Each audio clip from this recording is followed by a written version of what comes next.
Are you ready? I'm ready. The Anything Podcast with Aaron. I'm Aaron. You're Chris. And I'm Chris, yes. And here we go. Yes! So, all right, go ahead. Well, the first thing I really want to announce, because I'm excited and you're in this industry, I took my first Lyft the other day. Okay, how'd it go? It was with, I don't know if I can pronounce As a his passenger. name right. Yep, as a passenger, yep. It was with, I don't know if I could pronounce his name right. The gentleman's name was Yulian. I'm going to call him Yulan the Bulgarian from now on. Was he Bulgarian is the real question. Yes, that's why I'll call him. I will refer to him because, and here's what happened. Now, first of all, when I ordered the Lyft, I didn't know what the time frame was. It said my ride would be ready in 9 minutes. Oh, great.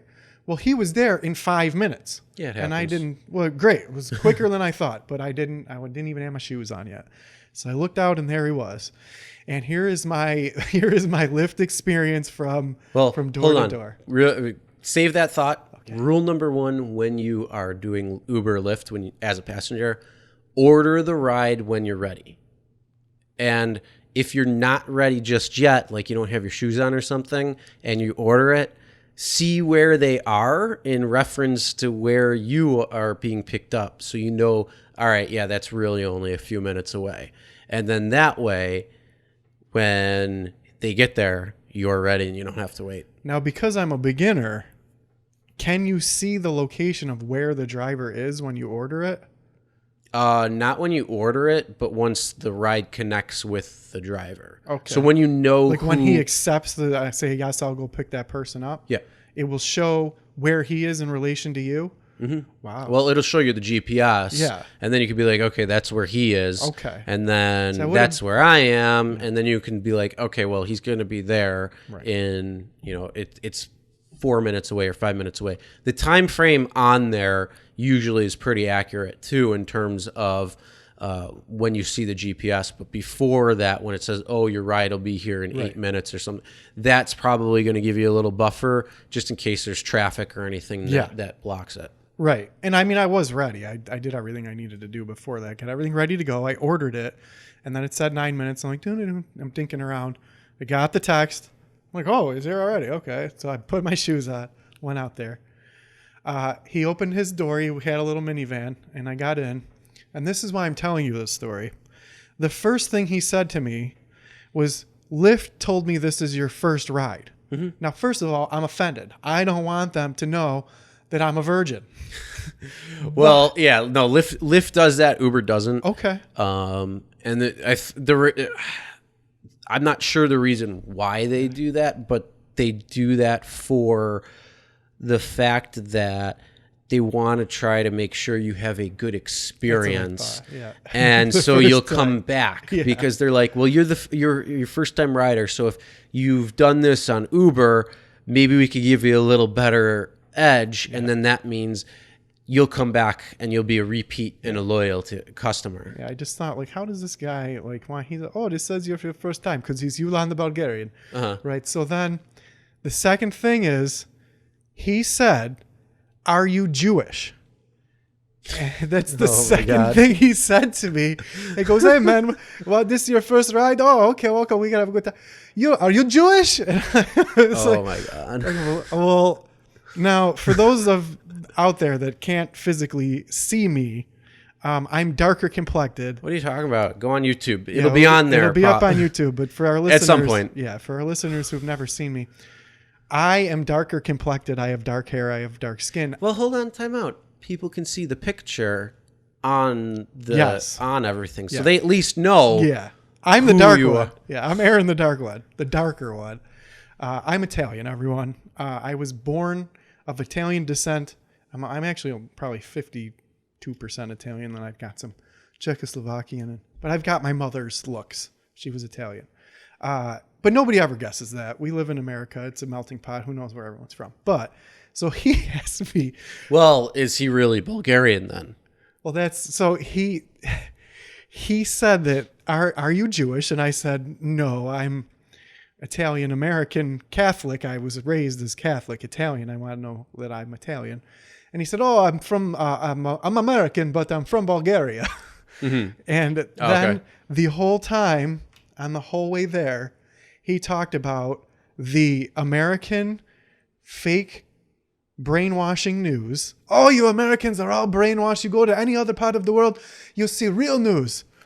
Americans are brainwashed, and saying about how our news is fake.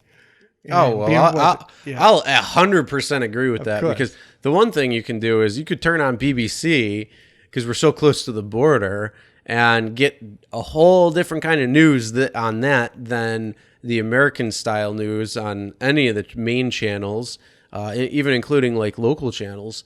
And then you go to, if you know how to go to like European channels and stuff, you're going to see actual news. It's not the clown bullshit that you see on our news today.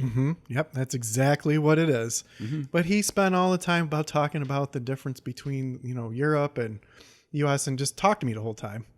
And talk, but Oh, we got a little chatty Cathy Bulgarian sure right did. there, don't we? Sure did. And he kept, saying all this stuff. So that's my first experience with Lyft. I would say that if you are in the industry, wait and kind of take the temperature of the room. See if the person that you're driving wants to actually talk to you, or they want you to just shut the fuck up so they can go to work. Well, that's the whole thing. There's supposed to be social cues. It's kind of hard, though, to sometimes you're driving and there's another person sitting in the back. So there's social cues you can kind of pick up, and that's do you know how many rides he had? I didn't even look. I have no idea. Oh, because Actually, no, he did mention that he has not been doing it for a long time. Okay, so yeah, that's another thing. Like, you pick up on things once that happens. Like, once you reach enough, you pick up on more social cues, or the fact that you kind of know what's going on. Yeah. Even like outside, like it's just common sense sometimes. So sometimes, people want to talk, but you answer like I always ask when I'm driving. I'm like, "Hey, how's the day going?"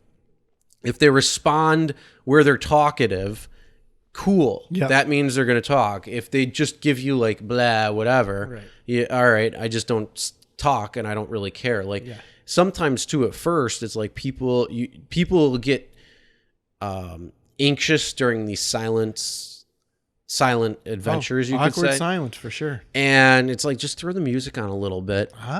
Do your thing, drive, and if they don't want to talk, don't. Who cares? Well, the interesting thing was I didn't know what the etiquette was. He had a minivan and he had opened the front door, but he also opened the sliding door. So I'm like, okay, is this going to be awkward if I get in the back of this thing and not in the front and sit next to this guy like he's my best friend? So then the first So thing... he opened both? He opened both doors. First, he opened the front door, the passenger door, and then he opened the sliding door to get in the back of the thing. And I'm like, well, I'm going to indicate to this guy that I'm going to get in the back. So what? I don't want to talk to you. This is weird. I just want to go to work. So yeah, but that's going in the back isn't saying I don't want to This talk. would be like one clue. So then, first of all, take the temperature of the room, and I was just being like humorous and talk to him, like humoring him, and then don't lead off with like, okay, this is your first ride, cool. I understand. Try to make the experience good, but don't lead off with something about religion and just go, "Are you Jewish? Oh no, blah, blah, blah. Are you serious?" Yeah, that's not a topic. Yeah, because it can be offensive. it could be offensive. I should have. It's It's like, what if I am? And it's like, yeah, I mean, who cares though? It's know. like, what? I don't know. I mean, like there's certain topics to avoid: politics, religion, sex, all that fun shit. You don't be talking of like not like, oh, do you like sports or music or what do you like? What religion are you? How's the weather doing out there today? Yeah. Or should I just been like, I'm a militant atheist? I didn't know what the etiquette was. So that was my first story with Yulan the Bulgarian. Nice. How was your week? It was pretty interesting. Not too bad. Kind of did the normal, and then was at a movie premiere yesterday, which was pretty fun, for sure. I completely forgot, but you're kind of a big deal around here. I am a little bit. Right. I'm on the precipice of a few things, I guess. I'm a couple of phone calls away from people. You could say. I don't know. I got nothing. Well, it's 7. You've limited the 7 degrees of separation to 1 degree of separation. So True. now, first of all, I did not know this event was premiering or happening, or I definitely would have went. That would have been really cool. Was it like an open door thing? No, you had to purchase tickets beforehand. Well, like So- it wasn't a closed cast screening. Oh, no. I mean, it was open for anybody. Yeah. Right. No. So the movie that we went to go see is called Coldbrook, and it's like an indie film where William Fichtner and Kim Coates were co-starring, and Bill Fichtner directed and wrote it. And it was like his directorial debut. And it was a small grassroots film. So they filmed it in 2017 in the summer. And it's shot solely in upstate New York. A lot of places. Yeah, a lot of places in and around Buffalo and East Aurora. And then I believe it was also in Cortland was the other spots. Oh, Cortland. So, yeah. So it was I knew the synopsis of the movie when they were doing it because, here's the crazy thing. I think it was May or something. I see this guy walking and like looking around the area outside my shop, and I'm like, that guy looks really familiar. Like, I know him from somewhere, but I don't know him.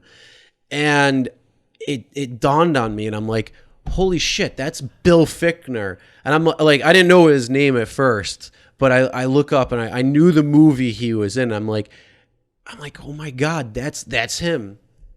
And I'm like, I wonder if they're doing a movie or something, because he was doing like these camera angle shots where you could like you could visually know like, okay, this is what he's doing. Like if you've like seen it or watched it.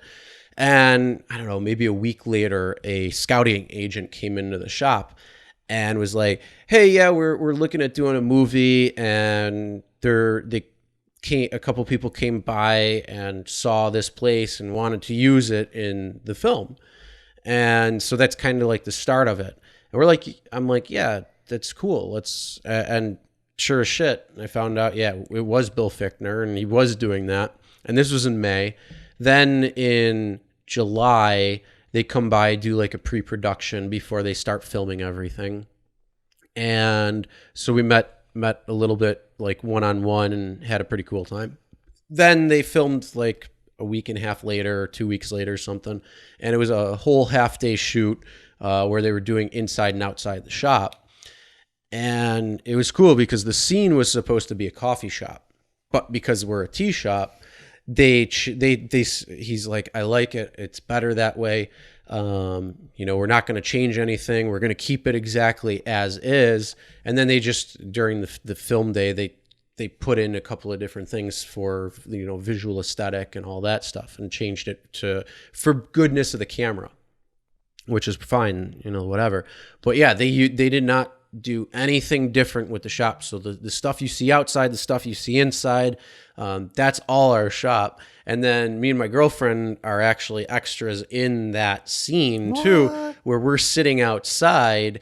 And so it's pretty cool. You can see it. And the tea shop is in the trailer. So if you haven't seen the movie, you could go to Coldbrook and see the trailer, and we're actually in it. That's awesome. And then because they changed from being a coffee shop to a tea shop later in the movie, because he sees his wife in Ted, the character sees his wife in the tea shop, and he's looking at her, and she looks back at him, and she says, "Did you see me in the tea shop?" So it's like, oh, that's cool. They changed it because it's not like the coffee shop. They changed it. And it's like, even that, it's like, it was really cool. So it was just a unique experience. First off, when they were filming, because they shut everything down in that area. So for like a block, for the blocks of the camera, they were shooting, or they shut everything down. So you couldn't, anybody who's watching had to be in a certain spot, because then the camera won't pick them up. Right. And it was just really unique because we were in the shop where they were filming. So I had to be there legally because for insurance. So if anything went, like there was a problem, I had to be there to verify. So like insurance had to cover anything like that. I mean, it's no joke when they come in and do a movie. Like they're so careful with everything. It's insane. And so legally I had to be there, which I was like happy about. But then across the street, there was like this for rent vacant building, and that's where they put all the extras that they were using for the day. And it was funny because they were literally just sitting there. They couldn't do much of anything. They were just sitting there for hours on end while this is happening. And me, my girlfriend, my mom, who's also there, and I think that was really it. I remember because it was almost 2 years ago. A year and a half ago. But it was so crazy because like we were in it. We were hanging out with Kim Coates. We were hanging out with Bill Fichtner. We were hanging out with I forget what the other guy's name. He was really cool too. All really, really nice people. It was just so much fun, and just having fun and hanging with the cast, hanging with the crew. It was just a really cool experience. And then they broke for lunch. And Kim Coates, who is probably most noted in Sons of Anarchy as Tig. What? I thought his most noted role was in The Last Boy Scout. What are you talking about? Well, he's in a lot, but he's probably most recognized for Sons of Anarchy. Yeah. And He'll always be in Last Boy Scout to me.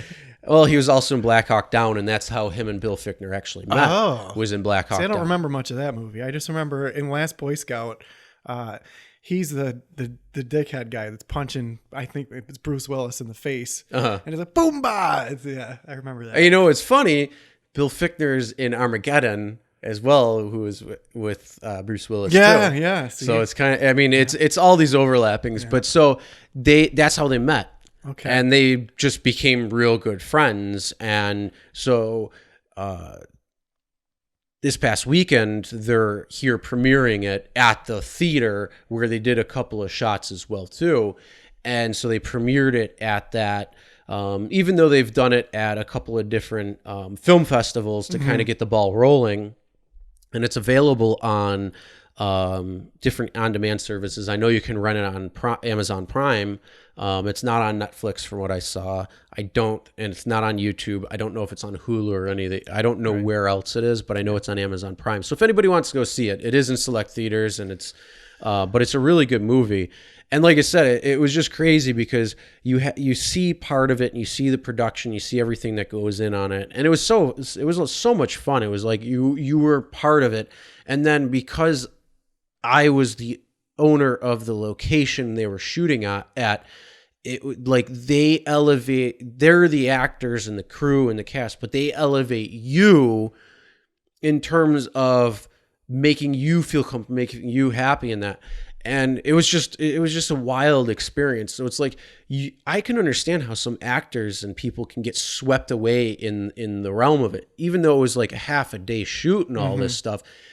It was, I mean, it was so cool, but it's got this like addiction to it that I don't know how to really put into words unless you were like part of it.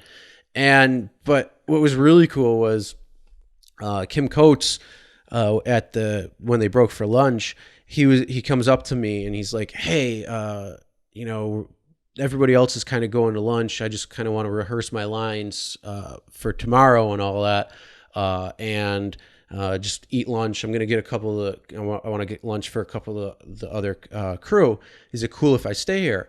And I'm like, yeah, that's cool. Like we're just hanging out and we're having, and my girlfriend loved Sons of Anarchy. Like it's one of her favorite shows. Yeah. And, I like the show too. It's great. And I watch Mayans, which is the next version of it. But yeah, it was cool. And he's sitting there eating lunch, and then all of a sudden, like doing his lines, me and my girlfriend are sitting there talking, hanging out, having a good time, waiting. 'Cause lunch, they can't, like, again, union and all that. So they're doing that, and then he comes up and he just starts hanging out, talking about some of the like crazy things that's happened and stories and when he was shooting and some of the crazy things that happened while he was shooting and all this. And it was just so much fun, and like just a cool guy. Both of them really were.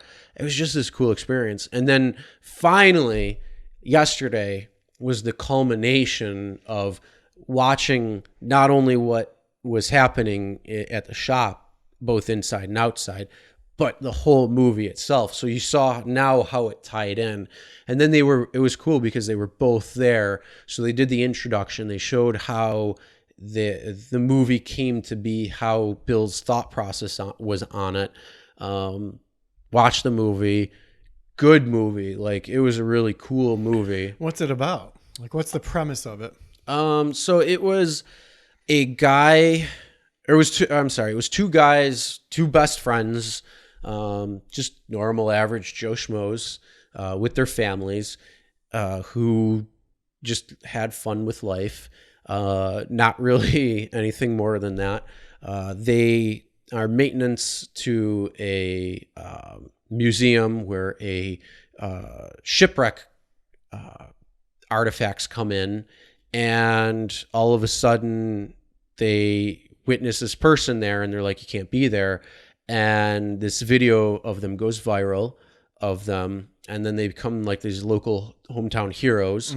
So they're trying to figure out how to like operate with the fame and that, but then they realize that this person ends up being a ghost, and they're trying to help him and see at what costs, if it's family costs, if it's like life costs. And that's, I don't want to give anything more because right. that's the rest of the movie, but yeah, it's just that he was a ghost, like a spoiler, like in the Fifth Sense? No. I mean, in the synopsis, Okay. in the synopsis itself, it says that. So like, I'm not giving anything away beyond that. But it was just a really interesting movie, and it was really cool.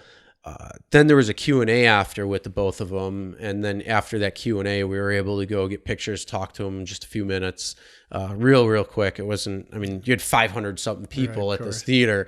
So the funny thing was, I knew that they were doing the Q&A, I knew what they were doing and all that. So when we went to go get seats, I'm like, fuck this, we're going up to the front. We were 3 rows back. And so I'm like, I knew they were going to be right there. So they were from where I am to like the wall behind you. That's where they were. And then right after, we just walked right up and were able to get our pictures, talk. But like I said, very, very quick, because it had to be, I mean, I don't want to let anybody else not get time too, because like I said, we've done it. But yeah, it was just a cool experience seeing that. And what is the question? So Bill Fichtner and Kim Coates are obviously white. The ghost is black, and it's set in the 1857 that time frame. So it was just before the Civil War. So slavery was still prevalent. Yeah. And dude, this goddamn snowflake.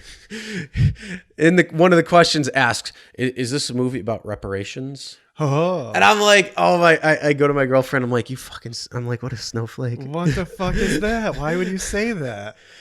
Oh my god! And Bill answered the question, and he's like, that's not the first time somebody asked me about that. But here's the thing: that wasn't about what it was. What it was people going to lengths to help somebody else out, not knowing that person, being a stranger to that person, and being able to help out somebody at all costs where you don't know where it might fall or lead to. Yeah. And it made perfect sense when he said that, but in today's day and age, it's like, oh my god, that's like the thought process behind it. Well, that's why I couldn't believe Yulan the Bulgarian asked me if I was Jewish. I'm like, do you know what the temperature of the climate is out there that we're operating in? You can't say anything to anybody. What are you talking about? It's crazy. So I too was involved in a movie, which is a smaller hometown production. But it's just that it's been premiered. Right. It's actually going on all over. And not to cut you off, let me just say one more thing, if you don't mind. Anything podcast. So Bill is from this area. Grew up in Cheektowaga, and he loves coming home. He wanted to shoot this movie here, which is really cool because it emulates this area. And, I kind of take pride in the fact that my YouTube channel is also here in Buffalo, and our podcast is here in Buffalo. And I like that because it's hometown. It's home. And so it was really cool because he came here, and so the movie premiered this weekend in select cities across the country. And he was saying to his wife, he's like, all right, yeah, go check out the movie. And you can go watch the movie. So she went Friday night with some of their friends, and he was wrapping up shooting production for the sitcom Mom, which he's a regular on. And so he's like, I'm taking a red eye. You go see the movie, you go watch it, enjoy. I'm going to catch a red eye because I'm going to Buffalo for the premiere. And it was really cool because you did that. And then he also said to Kim, he's like, hey, you're coming too. So they did a Friday premiere, and Bill was flying home on over Friday on the red eye. And from LA to here, there's a 4 or 3 hour time difference. So when you're flying from LA to Buffalo, you have to go either in New York or Chicago or something. So you're flying literally the whole night long. So he probably got here Saturday morning. But yeah, we went. So that's why I made sure it was the Saturday show, so I knew both of them would be there. And it was just such a cool experience, and being able to see that, because it's a minor like red carpet event, even though it's on a big carpet event. You know what I mean? Yeah, for sure. And then share your story, and then I'll talk about another red carpet event that I was actually at in the LA area. All right. When I was there, which was a pretty cool story too. So just remind me on that. Well, side note. So what I was doing while because you had mentioned he's from the Western New York area. So I used that Google guy to tell me who was entertainers from, it said Buffalo. And I'm very disappointed that I don't recognize any major names. He's not on there on the Wikipedia entertainers from Buffalo, probably because it's Cheektowaga area. No, it's because he was actually born in Long Island, and then they moved here when he was younger. So he's not technically born and raised; he's raised here. There's a lot of people missing off this list, because I know that there was an actor from this television show called Just Shoot Me with David Spade was in it. She was from around here. I can't remember her name, but some notable names though. Here's the first one that I see that is recognizable: John Wayne Bobbitt. I don't know if you remember him. People may not remember him. John Bobbitt. Yep, John Bobbitt. And Rick James, bitch, from Western New York area. So there's more. Yeah, there's a lot. There's actually quite a few. Yeah, Billy Sheehan's on here, who's a musician. So my experience is for local people, and I 5 or 6 years ago I've always been interested in filmmaking, and I just never thought that I could do it on my own, or like I thought I had to be in Hollywood or Toronto or New York. I don't know why I had this illusion in my head, but up to a few years ago, you probably needed some more production. Yeah. Today, you could literally shoot an entire movie on your iPhone. There is one, and there's people that have done it, and that just makes it cheaper. Yeah. In the way production is today, like all of our studio equipment, if we add it all up, didn't cost us a lot of money. Yeah. It cost us all probably under $1,000 for all of the studio equipment and plus the different people things out there. If you're talented and you put your mind to something, you could do anything you want. I wouldn't say it like that. It's actually true that you can do anything you want. You just have to stay focused, stay consistent, and keep going even through the bullshit. And I didn't even conceive that I might be able to. So I was very interested when a friend of mine called and said, hey, you're always talking about making your own movie and doing all this stuff. You're interested in filmmaking. There's people coming to my shop, same thing as you. She had a flower shop. She said they're filming a movie. It has parts based in the 80s, I think it was. They were looking for old locations. They found my shop. They want to film at my shop. Do you want to be involved in this movie?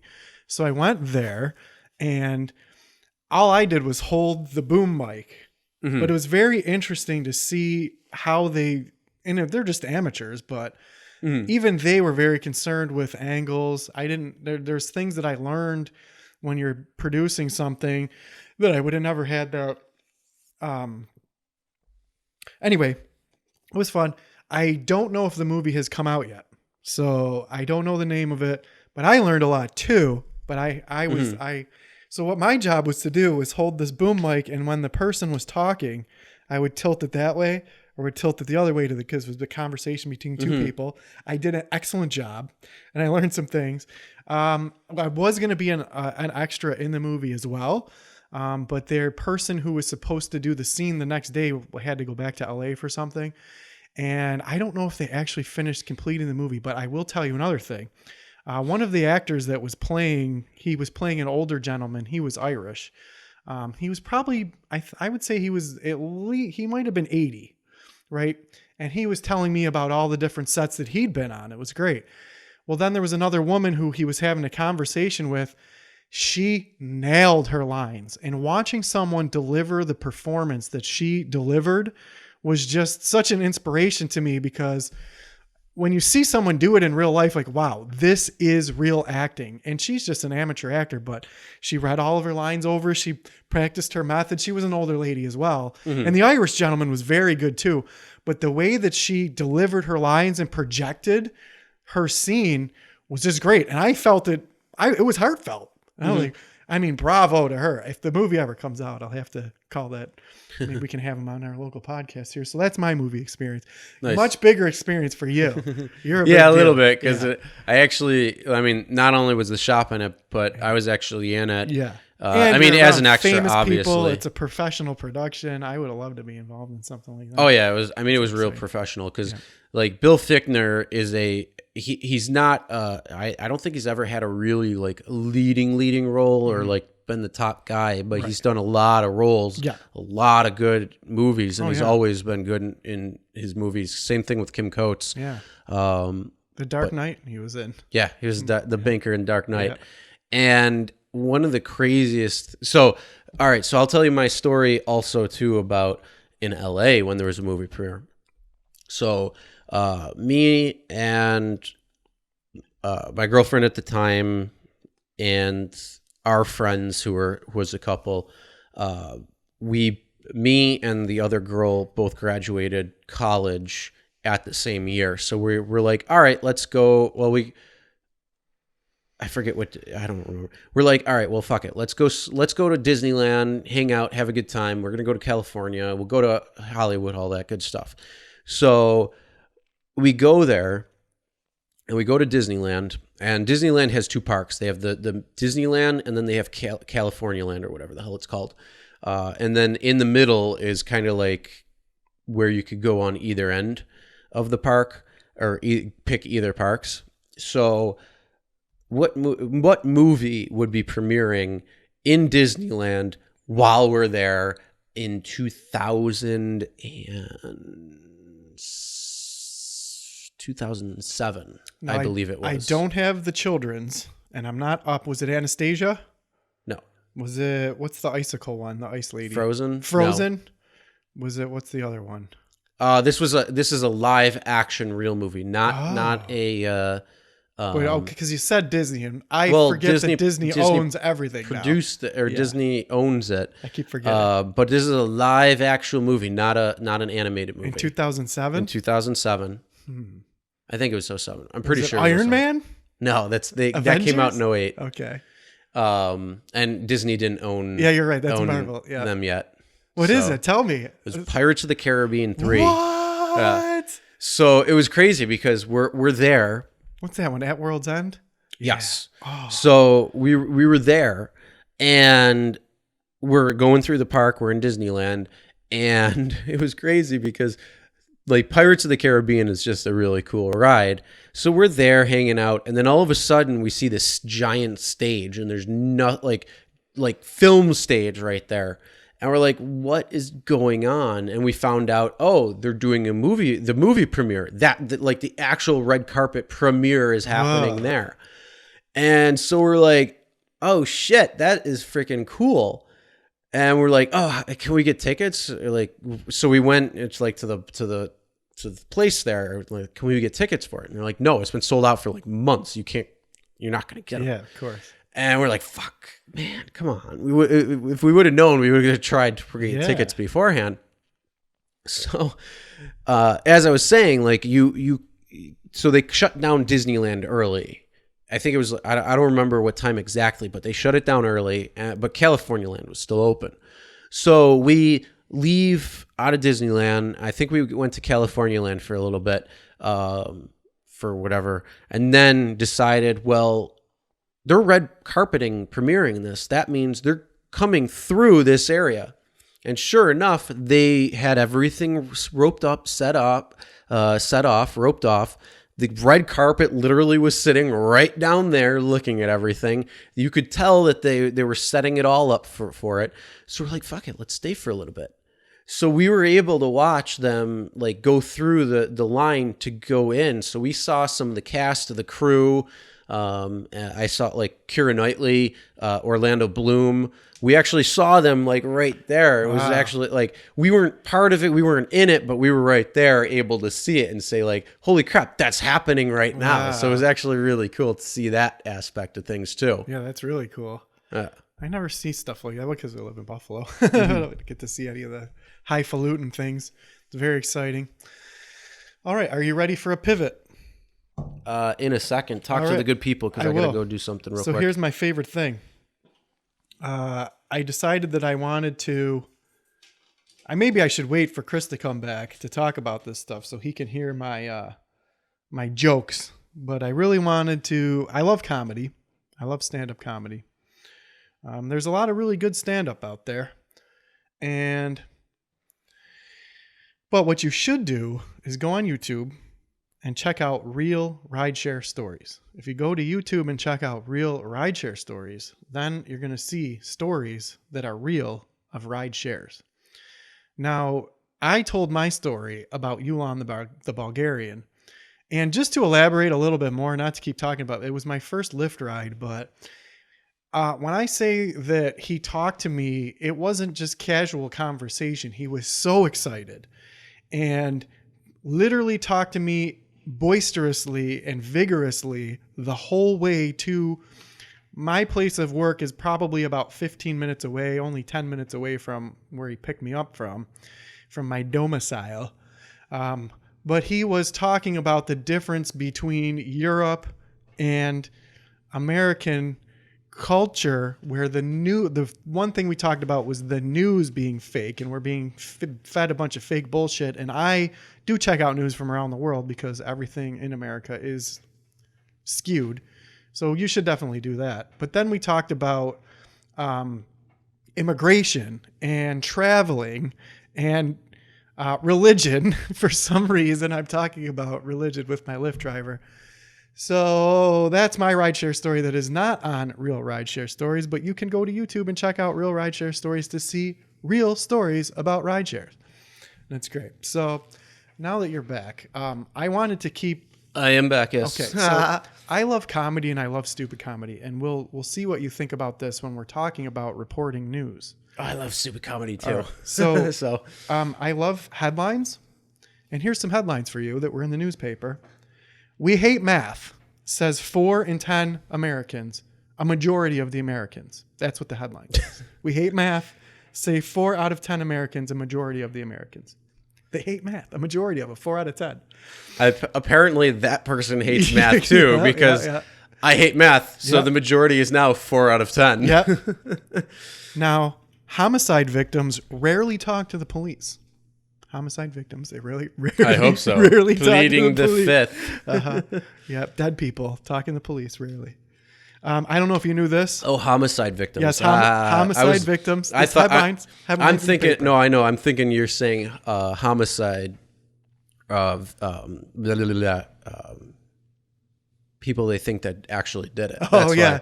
Yeah, those- that's where my mind those- connected it. The so same that's why. thing too. Those people probably rarely talk to the police. Oh no, dude! Sometimes I'm sure a couple of them are gonna get there and they're gonna be like, "Yeah, it was me." Yeah, a dude actually recently did that. Went to the police stations like I killed somebody. Very good for you, dude. I don't know if you knew this, but breathing oxygen is linked to staying alive. Headline I in the sure hope newspaper. so. Yep. Statistics show the teen pregnancy drops off significantly after the age of 25. I can't even What is barely it? read Wait, that what? one. Let me try, guys. This is so funny to me. Statistics show... Now, keep them... These are real newspaper headlines. They were on the newspaper. Statistics show that teen pregnancy drops off significantly after the age of 25. Teen pregnancy after the age of 25 really drops off. Oh, I think is that the same person who doesn't like math? So 4 out of 10 It's probably are them. not. Yeah. Are the majority? Yep. China may be using the sea to hide submarines.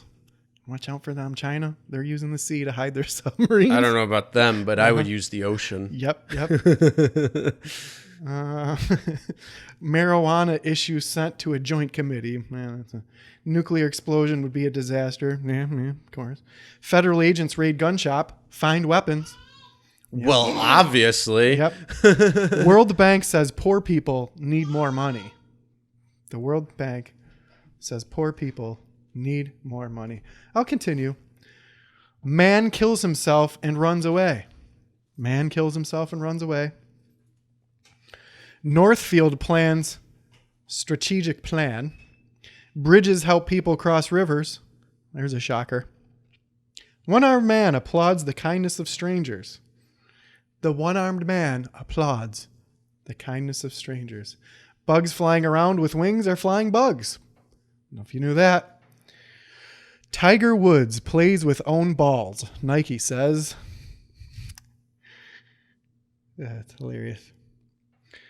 Girls' schools still offering something special. Head. That's what they're offering. Rooms with broken air conditioners are hot. This is a real newspaper headline. Rooms with broken air conditioners are hot. Man arrested for everything. That's one of my favorite ones.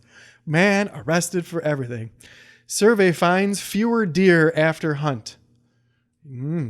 Fewer deer after people hunt them. Shocking. State population to double by 2040. Babies to blame. Those babies. Oh, the state population to double by 2040. Blame the babies. Homeless survive winter. Now what?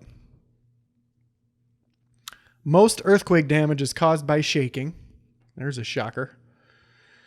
Miracle cure kills fifth patient. That one. That's probably like the drink bleach cure, I would assume. Barbershop singers bring joy to school for the deaf.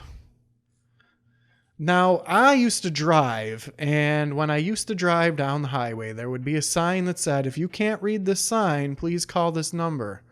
Well, if I can't read the sign, how am I going to call the number? Or, have you died from this disease? Call us. That's a commercial on TV. Have you died from this disease? Barbershop singers bring joy to the school for the deaf. Interesting, though, what's very interesting is that when blind people are around, people tend to speak louder. They speak louder around blind people. They're not deaf. Don't talk louder around a blind person. They're not deaf. They're blind.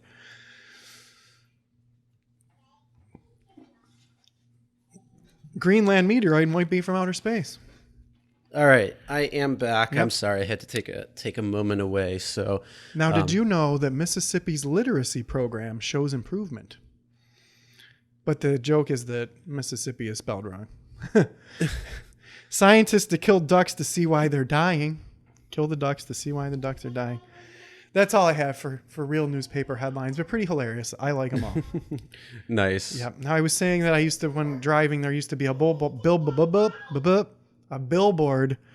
that said, You want to say that 10 times fast? Yeah. I slit the sheet I slit, and on the slitted sheet I sit. Sally sells seashores by the seashore and it's too. I slit the sheet I slit, and on the slitted sheet I shit. Everyone at home, there's one for you. Just let it fall. Yep. When I was driving, there'd be a billboard that would say, if you can't read this sign, call this number. But if I can't read the sign, how would I know to call the number? So those are my funny news headlines. What do you think? Hilarious, aren't they? Mm-hmm. Oh yeah, some of the crazy crap that people come up with. Yeah. But, rooms are hot because the air conditioning's broken. Who would have thought of? All right, are you ready to switch again? I'd like to talk about for real. This is a real subject since my comedy skit. Yulan the Bulgarian was just the first part of my day. Uh-huh. Then I went to work, and that is anonymous. That's a undisclosed location. Worked for 8 hours. After that, I went to a meeting that I go to. After that, it's not AA, right? It's definitely not AA. That's good. It's NA. Yeah. I'm a member of a member of DAM. That's Men Against Dyslexia. DAM, It's a group I'm part of, DAM, Men Against Dyslexia. Again, I love the jokes. I love the Dun, dun, jokes. dun. Yeah. It's like one of those that like it's funny, but it's Yeah, it's it's like, okay.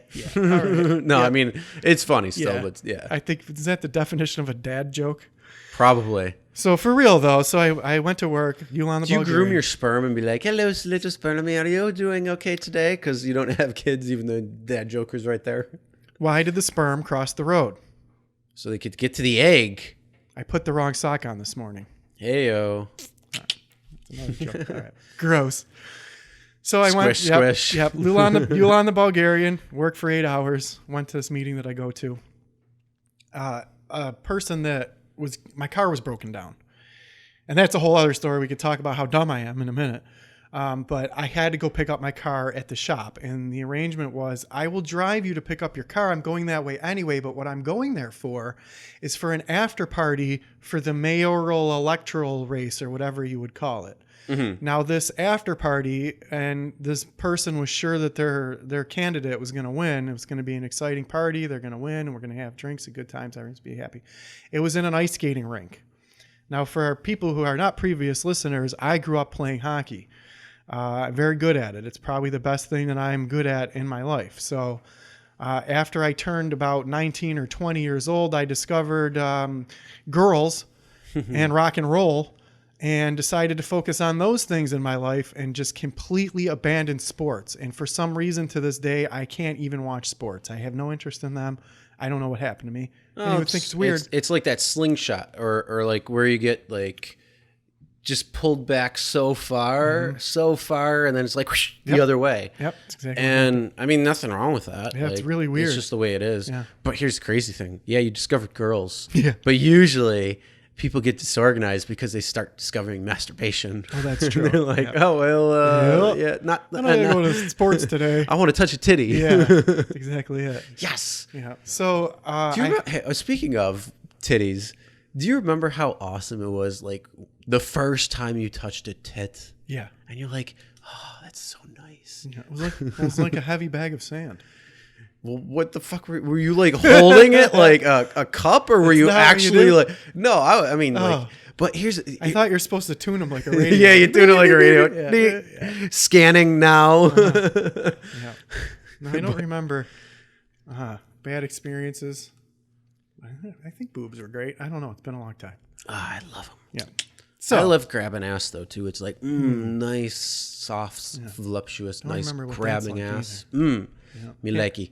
nope, can't remember that either. So this gentleman was like, all right, well, we're going to go to this political thing. And he was really involved in politics. And I didn't realize, he said it's at Hyde Park, right? And I didn't realize we were going to For those who don't know what Hyde Park is, it's in Niagara Falls. Yes, it's a park It's in a Niagara park Falls. in Niagara Falls. Yeah. So I didn't realize. Not actually near the actual falls. It's actually like in the middle of the It's in the city. suburbia. No, it's kind of. no, because Niagara Falls goes all the way to the it really to the does. base. Yeah. And then it splits to Tonawanda, Yeah. or I mean to NT, Yeah. Wheatfield area. Yep. Very weird. Well, LaSalle is anyway. LaSalle is technically, it's still the falls. Yeah. It's just like weird. the little like Elmwood Village in Buffalo, Yeah. or not Chippewa, Allentown, North Park, like the South Buffalo, First Ward. It's just the different districts or areas within the city itself. So it's the same thing. Like Hyde Park would be like, it's right near. Oh my God, what street is that? What's the main street? It's like Pine Ave is right Yes, there. that's but where I what's was. what's the Hyde Park Ave? I don't know. Oppenheimer Boulevard? I'm not sure. No, I think it's actually Hyde Park right there, the road. I don't know. It don't matter. But So go ahead. I get to this, and it's at a hockey rink, and I have not been to a hockey rink in any kind. And plus, I played a lot of hockey at that hockey rink, so there's a weird experience for myself because I haven't. That's a whole lifetime ago for me. So walking in there and just the weirdness of being back in this environment that used to be so important to me, and just was just very, very strange. And I'm like, wait a minute. I'm like, why are we at this place? And I didn't realize that there's a bar there, which is really weird. They had like a little restaurant type bar place there now, which is like, I guess you have to be drinking for going to watch your hockey now? But there was never why a bar. not? There was never a bar when I went there, but they have seats in there in a bar. So I get in there. Channel 4 News is there. There's the political mayoral candidate there, and I didn't even know. I'm not involved in politics at all. Mm-hmm. Or like on the outskirts of it, yeah. I'm with three of my good friends. Actually, I'm with a good friend, and then a woman that I just recently met. And there, first of all, the guy loses, right? And this will insert my joke. And for everyone out there, this is my joke. First of all, the guy lost. And I didn't know what the etiquette was. They were blocking the door, so I couldn't get out of the room. Channel 4 News thought it would be a good idea to set up their cameras in the doorway when you walk into the place. Isn't that's like completely against fire code? They're in there's the door, and then there's here. The cameras are set up here, and then the woman is there, but you can't walk through there without getting in their shot. So I'm kind of like in there, but I realize I'm watching this guy being interviewed. I didn't even know what to say if I were to walk by him. What is the etiquette? Because he lost. The only thing I could say was, "Sorry for your loss." I didn't really. I would have been like, "Great conceit, man." Yeah. Like, oh, you conceded. This is why I'm bad at social situations. Like, oh, what do I say here? So that was the first thing. But when I'm sitting there, then the woman that I was with, once they announced that he lost, this is beforehand, they announced that he lost, she started crying. And she was so upset. Now, looking around, like, all these people are kind of upset. Yeah, bummer that our guy didn't win. But it's the same thing that we're talking about with the tribalism. I realize, I'm looking at this door. I can see in the distance, I can see these hockey players. And then I can see these people over here who are all rooting for their guy. And we have these hockey players that all want their team to win. And then we have these political people who all want their team to win. Like 99% of those people aren't actually involved in politics. They're just there for the support. But they want their guy to win. And these people over here want their team to win. And it was just a really awkward experience for me when you really can view the different tribalism in real life. I'm just looking here. Hockey players want their team to win. And it's especially when you're outside that realm. Yes. So like you had no you just had like no commitment or no care in terms of who won. Yep. On either end. I didn't even know who it was. That's the whole thing is. It's like, like you look at it and Yeah. you're like, you're just a person. I don't know who Yep. you are. I don't know what you're doing. Yes. You're just this guy who just ran Yes. and lost your race. So That's you exact- didn't do it. Yep. Good job. Good Yeah. luck in Yeah. future endeavors or whatever. But yeah, that's the whole thing. You see absolutely a split. You're like, and on this side, or well, at least in that arena, because of where it was being for that political candidate, Yep. that means it's only his supporters That's that it. were there. Yep. And you don't see the other team when, like, you go to an actual sporting event where you have team or fans from the other team Right. who are trying to be there to represent their team. Yeah. And then, the shit talking is so much fun. It's like, oh yeah, we're Yeah. gonna blah, blah, blah. And it's like, oh, like, Well, that's what was so interesting to me, was to be in that environment where there is a sport going on. And I'm like, wait a minute. I'm like, these guys all on this team, they want their team to win, and the people who root for them want their team to win. That's hockey. That's a sport. Then, the other interesting thing is they're watching the other candidate on TV, the winner being interviewed on TV. Well, I'm there with the loser, and all of the people on that team are there. But what was interesting to me is that this woman started crying, and I just recently met her, but I know that she's not massively involved in politics. She doesn't know all the ins and outs of, economic structure and development. You're just an average person, and you're not even involved. You just want your guy to win. That's what I realized. It's like, okay, the group that I'm in is backing this person. So I'm going to go along and back this person, and that's our person. And we're going to, it didn't have anything to do with about, what their politics are, like kinda, but they're not involved enough in it. It's not necessarily the politics. It's more the issues. Yeah. The issues. Like, Yep. I want that. And that's the whole thing. Like, I don't care what you have to say about the other person who's running. Yep. Like, yeah, I get it. if you find dirt or you find something Yeah. and you're able to kind of expose that, then yeah, it's going to put that person on a defense, or they have to like Right. at least come back with maybe the reasons why or rationalize it or whatever Yeah. it might be. But I don't care about that. I want to know Right. what you think of the issues Yes. first. Yeah. What are you going to do? And if it closely matches my thoughts, at least on the majority, or at least matches my thoughts on the issues I think are bigger, Yeah. because each issue is different Right. too.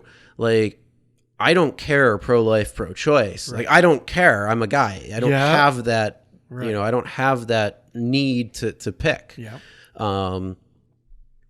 But, you talk about like the gun issue, or you talk about,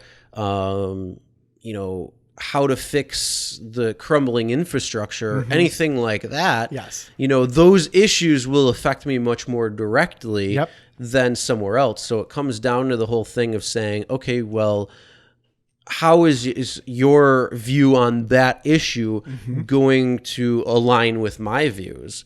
And if it's a party basis, if I look at that person, their issues might be completely, or their viewpoints on those issues might be completely different from mine, even though we could be in the same political party, which would be not beneficial for me. Right. And so would I just support that person because they're in the same political party? Or would I vote for the other person who might be in the opposite political party, but their views are more mine in when it comes to those issues that they have in particular? Well, that's two things I realized. I realized that I've always laughed at politics because it is such a popularity contest, and it has nothing, most of the time, it has nothing to do with the actual plan or the facts of what you're actually going to do, right? And it always is a popularity contest. So I was never involved, and I never wanted to be involved. But now I thought, we do make a difference. Our votes do matter. Maybe I should be more involved with me, because our votes do matter. I get that. But then the other thing that I realized while I was there was that just like the people out watching those hockey players that are rooting for one team or the other, these people in this room, that's their sport. They're not there about the top. Their sport is rooting for their candidate. And so it's just some weird need of wanting to root for the winning team. I just want, and a lot of people were very involved in politics. I'm not taking away from them, but a lot of the people that were there were just like, that's our team and we got to vote for our guy. And then she was so devastated when their guy lost. And they're like, yeah, I'm like, but I get why you're upset, but why are you crying? Like, yeah, he lost, bummer. But like, does it really affect you that much? But her team lost. Yeah, that's what happened.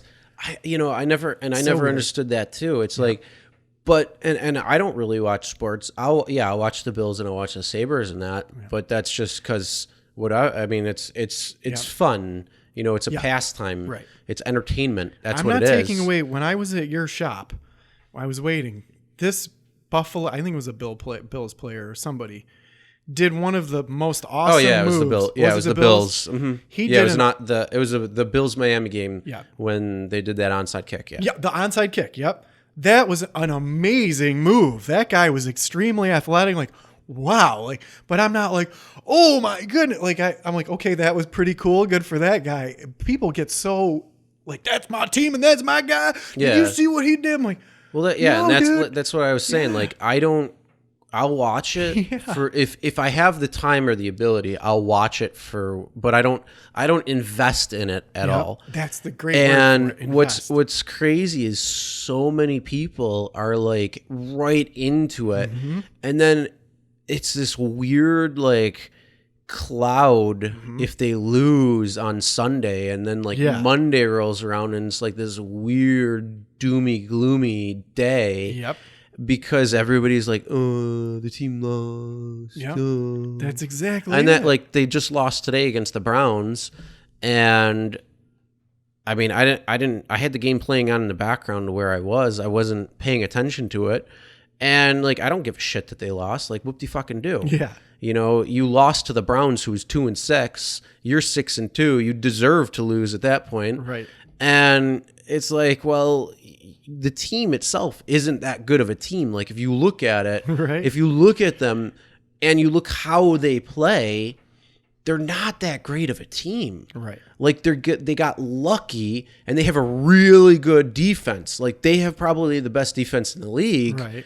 but they have a horrible offense. And their offense, yes, it's the top scoring, or it's the top red zone completion percentage. So the more time, they're the top team when they get in the red zone to actually convert to points than any other team in the NFL.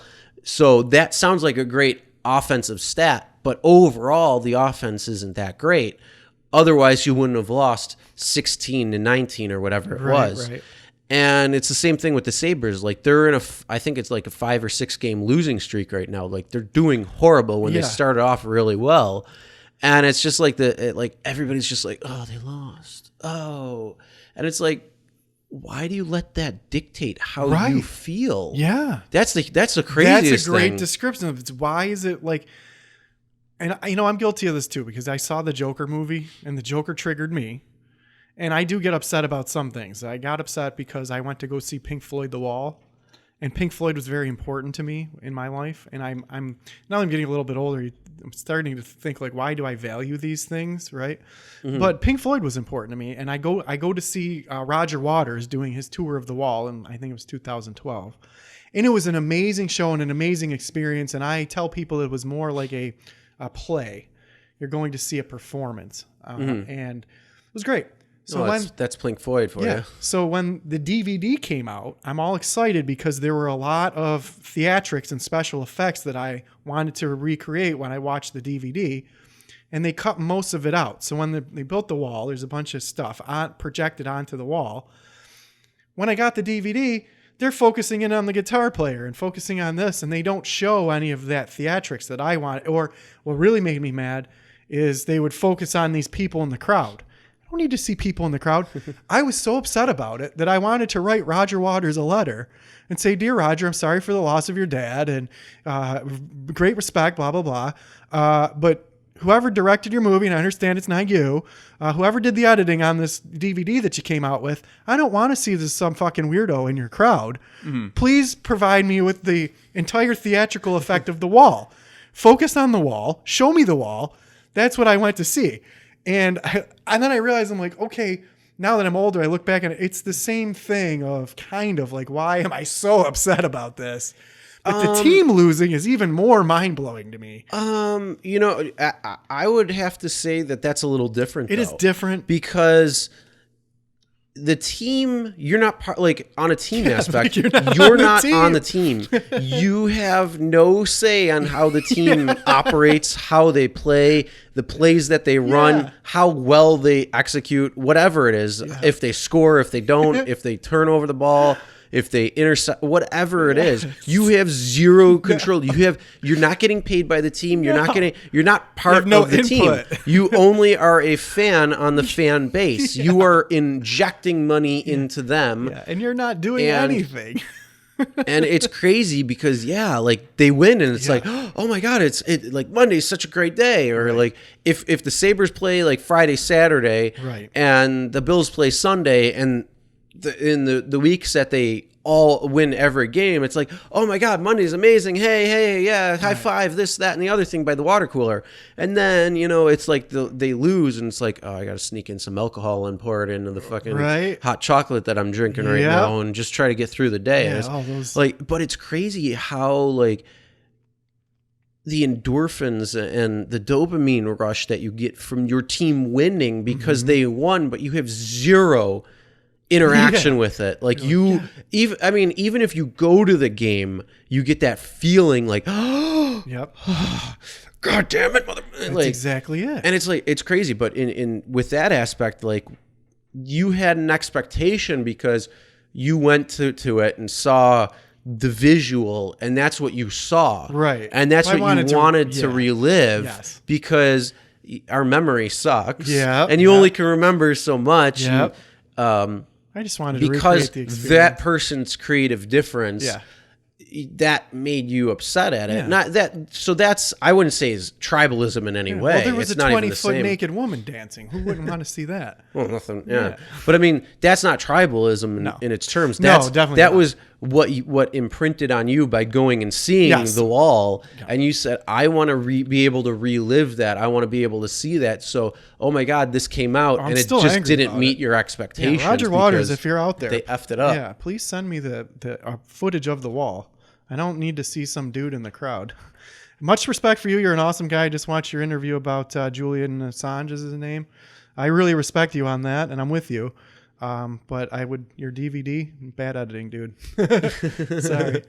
Anyway, so that was one thing that I just realized it's all a team. It's all, a lot of those people were in there. Mm-hmm. And then That's the whole thing with like the Trump and First Democrat Yep. side of things. It's like, and you every day you see it go back and forth, and it's like, can we just be on the same team? Right. Can we shift our focus and be like Right. Team America? yeah, for sure. And like enjoy the fact that we're all in this nation that allows for so much differences and all of and free thinking and all that, and yet why would that be under attack? Yeah. It doesn't make sense to me. Interesting you mentioned that. So, one other thing real quick. There were guys with microphones there. I thought they were doing a podcast. Apparently it's some kind of live radio network you can listen to. But even that guy. So the thing that really got me was like, okay, so first of all, he's a bald beard guy. Bald head, beard strap, right? And okay, good for And then you. you could be like, well, hello, today we are at the, what side was it? Republican, Democrat? I don't know, man. We were at the Republican or The Green Democrat Party. one of the parties for somebody who is running for office, and we're talking about that today. So, John, what do you think would be good today? Do you think we should get this guy to win? Yes. Why don't That's we? not what happened. That's what No, I I thought. know. I thought they were doing a podcast, right? I'm like, well, our podcast is better than their podcast. I was telling my friend that was there. And it turns out it was some kind of radio thing. But the thing was funny. As soon as that guy lost, the angry, bald, beardy guy, it's been my experience, and this is just my own bias, but it's been my experience that if you have a bald head and a beard strap, you're probably an angry guy. So it's bias. I get it. But I always prejudge those people. But he got super angry. He goes, this is why nothing ever changes in Niagara Falls. Everyone wants something to change, but then when a guy comes along and he wants to change it, then his face was red, his eyeballs were popping out, and then he got on the Whoa, microphone. hold on. Let me do this again. Why were your eyeballs His veins, up here? yeah. Oh, okay. Yeah, Because his you said veins. your eyeballs Yeah. are red, and it's like, Yeah. dude, your eyes like right down here. He had the vein. By the way, for anybody who's listening, he was pointing about to an inch the above my eyeball. above the eyelid, or I mean the eyebrow, Yeah. on the forehead. Yeah, his veins are popping out of his head. That's what he was doing, and he's so angry. And then he's on the microphone yelling. And then after about a 5-minute rant, then he caught himself. I'm sorry, I'm just so angry right now. But I was just like, yeah, I understand it's important. We do want change for Niagara Falls. The same thing happens every year. Somebody's gonna lose, and they're gonna get somebody in there. No one's ever happy. But why are you so upset? Like just the things that people are invested in. Because the possibility of change, there could be something different. Because his team lost. That's why. No, I mean, Oh my goodness. I think part of it has to do with they're hopeful for this change are. because on the campaign trail, Yeah. we promised to do this, and we want to focus on this and do this and this. We want to stop gang violence in Niagara Falls, and we want to make sure that we get the money that's owed to us from the Seneca Nation Indians because they have the casino right there, and then we want to build our infrastructure up because it's crumbling and it's decrepit, and then All we want to those clean up things. the soil because of Lovejoy. Yep, and, all and those things. all that, and then when it gets in, you have no money to operate. Yep. And then you are one person. Yeah. Whether you're city council, whether you're mayor, you're one person in a chain that needs checks and balances. Yes. And you don't necessarily have the ability because if everybody's stacked against you, you're not going to be able to do anything. Right. And it's this whole hoopla a mess. Well, the funny thing to me is like, it's just the anger level. So it's like, yeah, you got this campaigner, I like this person, this list of things that he's telling me that he says he's going to do. Yeah, And but most I'm people not don't look diminishing- at it. I They know look they at the red or the blue. They do, yeah. And they're like, okay, that's our guy. That's the opposition. We're voting for our guy because that's our party. We're red. You're blue. Right. You stay away. You're blue, or we're blue. You're red. You burn in hell. And that's that's the tribalism. Yep, and I'm not 100%. diminishing people who vote. Please go out and vote. Pay attention to the issues. Vote for whoever sounds like they're bullshitting you the best. So that was just my or at interesting least thing. actually do the research and figure out what one is better than the other one, at least on the terms. On your values. But the whole thing is that you have to go and do the research a little bit and find the topics and issues that you really want to know about, and then look at the individuals and base them on individualistic ways that way. And yes, it's going to take a little bit of time. It's going to take a little bit of research, but you're going to make a better informed decision on who you vote for in the final outcome. Well, I just don't have that kind of time, and let me tell you why, Chris. I'm too busy reading all of the terms and services that I'm agreeing to. Oh my God. So to pivot along the same lines of this thing. So that was my Terms and services of conditions and all that shit. That was my Tuesday, I think. Tuesday or Wednesday. Tuesday was my For Tuesday. what, Uber and Lyft? Yeah, my whole adventure from Ulan the Bulgarian to work, to the meeting that I go to this campaign party. Then I went to get my car, and I'll briefly tell you how dumb I am. When I was 27 years old, I had this white convertible, and someone I angered. I don't even know if I angered them, but I think someone was playing a joke on me at work or something. I got in my car, I started driving home, and it felt like I had a flat tire. I would get out. No flat tire. I'm not a car guy. I don't know anything. Get back in my car. So I drive to my buddy's, who's a mechanic far away. I get there. Like, oh, I got a flat tire or something. He goes, dude, look at your wheel well. And it was smoking. He's like, I go to check his. He's like, you'll never believe what was wrong with it. I go, what? He goes, your lug nuts were about to come off. Your wheel was going to come off of your car. Someone loosened your lug nuts. I think someone in my work are trying to play a joke on me. Loosen my lug nuts. Well, years later, now I got a new car. I'm coming home from the mall. Same thing, but only at a high rate of speed. I start feeling this clunking noise under my hood. And I'm like, oh no. So I bring it to my mechanic guy. He calls me up. He goes, what do you think wrong with your car? He feels like it might be a bearing or something. I'm like, I'm not a mechanic. It could be a wheel bearing. I felt something clunking. He's like, your wheel nuts were loose. It's like I tightened them up. Everything's fine. But I'm glad that I didn't have to put any repairs into it. But, who would have thought? This time it didn't really feel like the same as it did when I had the flat tire. Well, yeah, it just depends first on the wheel. It also depends on the car. Yeah. But high speed. But one of the big things is dumb. if you have aluminum wheels, they can loosen up.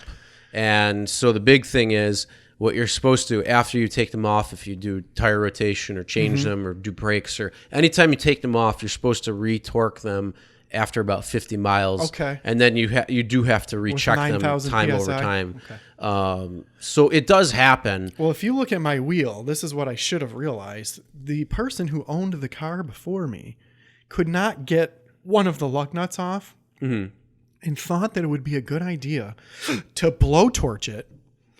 And that wheel around the lug nut, the well, is blowtorched. And I should have thought, like, this probably could loosen up or so, but who thinks that thing? I was in the process of getting a new rim. So that was my whole entire day was politics and Ulan the Bulgarian and a loose wheel. Speaking of car troubles this week, I'll give you my car trouble this week. So I drive to the store and I'm going to pick up something real quick. And all of a sudden my check engine light comes on. I'm like, fuck. I'm like, I don't really want to deal with it. So I'm going through the list because usually I'm really good at pinpointing what it could be. Even just by feel, because I do have a little bit more knowledge. And so I'm like, all right, what is going on? I'm like, maybe it's just the O2 sensor. I've never changed it yet. And I got 166,000 on the truck. And I'm like, oh, maybe it's just that. So I'll go to AutoZone or Advance, go get it read, and figure it out. So they go read it, or I go there right after. They read it, and it said that the oil pressure sensor, or not the oil pressure sensor, but the oil pressure level was low and switched off. So it wasn't reading oil pressure. And I'm like, I'm like, great, what the fuck is this? Because I did have a couple of things done on the oil system itself a couple of months ago. And I'm like, fuck, what the fuck is this now? So I texted my buddy who used to be a mechanic. He does car work on the side. You know him. And I text him with the code, show him what's going on. And then all of a sudden he says, he's like, well, I give him everything. So first off, it's reading pressure on the ECU because I have the ability to read the gauge on there. So it's showing the oil pressure in my car. So I'm like, it's showing the oil pressure. It should be doing something. And so I text him. I'm like, is it going to be okay? And I'm like, I do have to change the oil soon. I'm going to change it later. And he's like, yeah, change the oil, see what's going on, and let me know from there. So right after I had to go to the store, come home, or I left that a little earlier. So on my way home, went to go pick up oil, a new filter and that, change it. And mind you, it's 30 fucking degrees outside now, and blowing wind, freezing my nutsack off. Sucks. And luckily, doing an oil change isn't really that long. It's just loosening up a couple of things, letting it drain. I can do that. And then tightening up a couple of things, filling it up. Yeah. So I do that, and I text him. I'm like, okay, it did make a little bit change on the PSI side of the oil pressure, but it was still running relatively the same. No big deal. And so he's like, all right, well, I researched a couple of things. You know, we got to clear the code. If it comes on, it could be something else. So he's like, I'll be at the shop tomorrow. Swing by. I'll text you in the morning and clear the code, figure it out from there. So I'm like, okay, no problem. So during this time at night, I was doing a live stream on my YouTube channel, and it ended up being like an hour long or something, or 45 minutes. And again, it's fucking cold out. So I got the car running, and I'm just sitting there.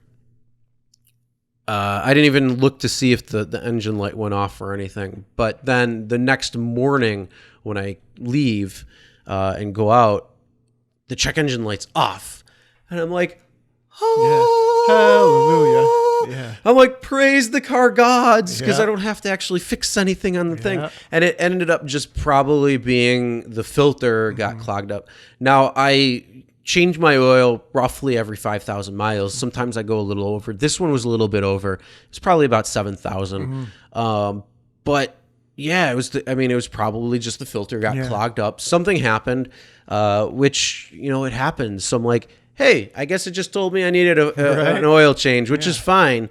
And so I did that, and I'm like, oh, thank God, because now I got the nice new oil in there ready for winter. I'm gonna have to do it again soon, but yeah, it was just so good knowing the fact that I didn't have to waste some money trying to fix something when I can extend that and let it go a little bit further. Thought. Like, oh my goodness, like thank goodness it's just the wheel. It torqued them on there and went and picked me up.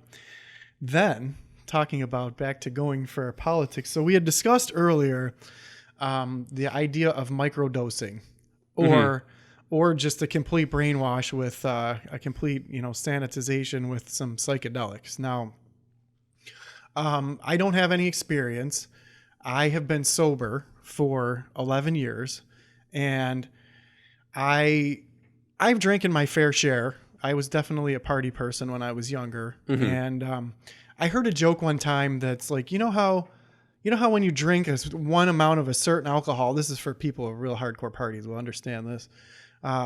You've had an experience with a certain kind of alcohol that when you smell it, it just makes you sick to your stomach even thinking about that particular type of liquor. Well, the joke is, that's how I quit drinking, one liquor at a time.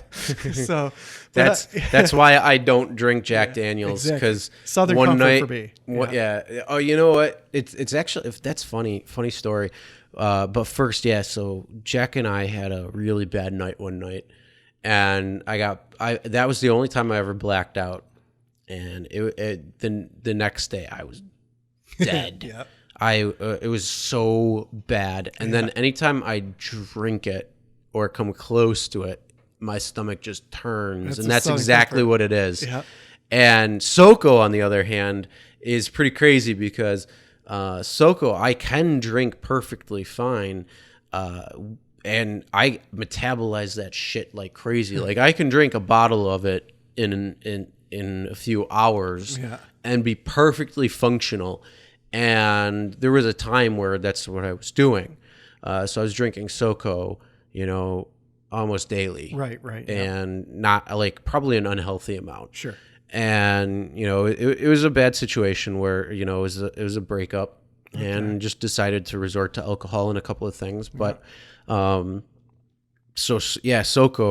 I don't know if it's just because I know how to drink it or if I metabolize it the right way or maybe a variation of both. But yeah, I mean, it's funny because my cousins were living with me at the time, and like it was a nice little dark point in my life, or a dark spot, which obviously I came out of, and we got those roller coaster up and downs, ebbs and flows. Yeah, and it was just a little weird because my cousin, who's an alcoholic, would say to me, he's like, I don't know how the fuck you drink that much and still be functional. Because like I would go to the groceries, like I wouldn't drive, they would have to drive, but I would be like, I go to the grocery store, like doing just the normal stuff. You couldn't even tell that I was, except for maybe the smell, if there was any. But like I said, I was drinking. I'd come home from work, a couple shots right there. I'd, continue the rest of the night, taking a couple of shots, mix up a couple of drinks, finish a fucking bottle in a night, and, repeat. And the next day, like for a little while. Yeah. And my like I said, he's like, I don't know how the fuck you do it, because if I drank that much, I'd be fucking dead on the floor. And I'm like, you're the fucking alcoholic here. And like, I don't know. I just kind of took pride in the fact that I could drink and still be okay. Like so I told my friends when we were at a Bills game one time, or before a Bills game one time, that I'm like, yeah, I can drink about a bottle of SoCo and still be okay, like perfectly functional. And everybody's like, no fucking way, it's not possible. So I'm like, fine, fuck it, I'll prove it. So we go to a Bills game and we get there at like 8:40 in the morning or something, or we meet at 8:40, and so I'm going to my friend's house that lives a couple doors from me, and so I'm like, all right, I had the 1.75 liters, so I had the big bottle, not the 1 liter, and so I tell him, I'm like, all right, this is where it was, and it's at the just over the brim where it's got that like where it comes down and then it's got like the logo. So it's just a little above that. I'm like, this is where it is. Where would you say a normal 1 liter bottle would be? And he's like, oh, probably at the bottom of this brim. So I'm like, okay, in 3 hours, let's see what happens. So I start drinking. I'm like, all right, I gave a couple of shots out to some other people, but not much. Drank that entire thing within the 3 hours, 8:40 to 11:40 in the morning. Took a breathalyzer test. Guess what I blew? I have no idea how those things work. Like 2.8? Huh? I don't know what's good or bad. Is it 2.8? So, 4 is like dead, right? Or 5? Well, 0.08 That's or drunk. higher Yeah, it would be legally intoxicated. Yeah. What do you think I blew? I don't know. 2? Well, okay, so it's blood alcohol per volume. So if you 0.08 is 0.8% alcohol per liter of, or whatever your I don't know the exactness, but what did I blow on the breathalyzer 2, is what I'm 2. asking. 8? Well, if 1 is like pure alcohol, so no, it's point. I think. Oh, no, it goes. Okay. So if you have a drink, it's like 0.02. If you are like comatose dead, I it thought would be that like was like 0.4 or 0.5 or something around there. 0.5. Okay. Yeah. Okay. Yeah, I have no idea. So to put that in perspective, where do you think I fell in that idea. line? I like a point 0.2. Is that where you were? No.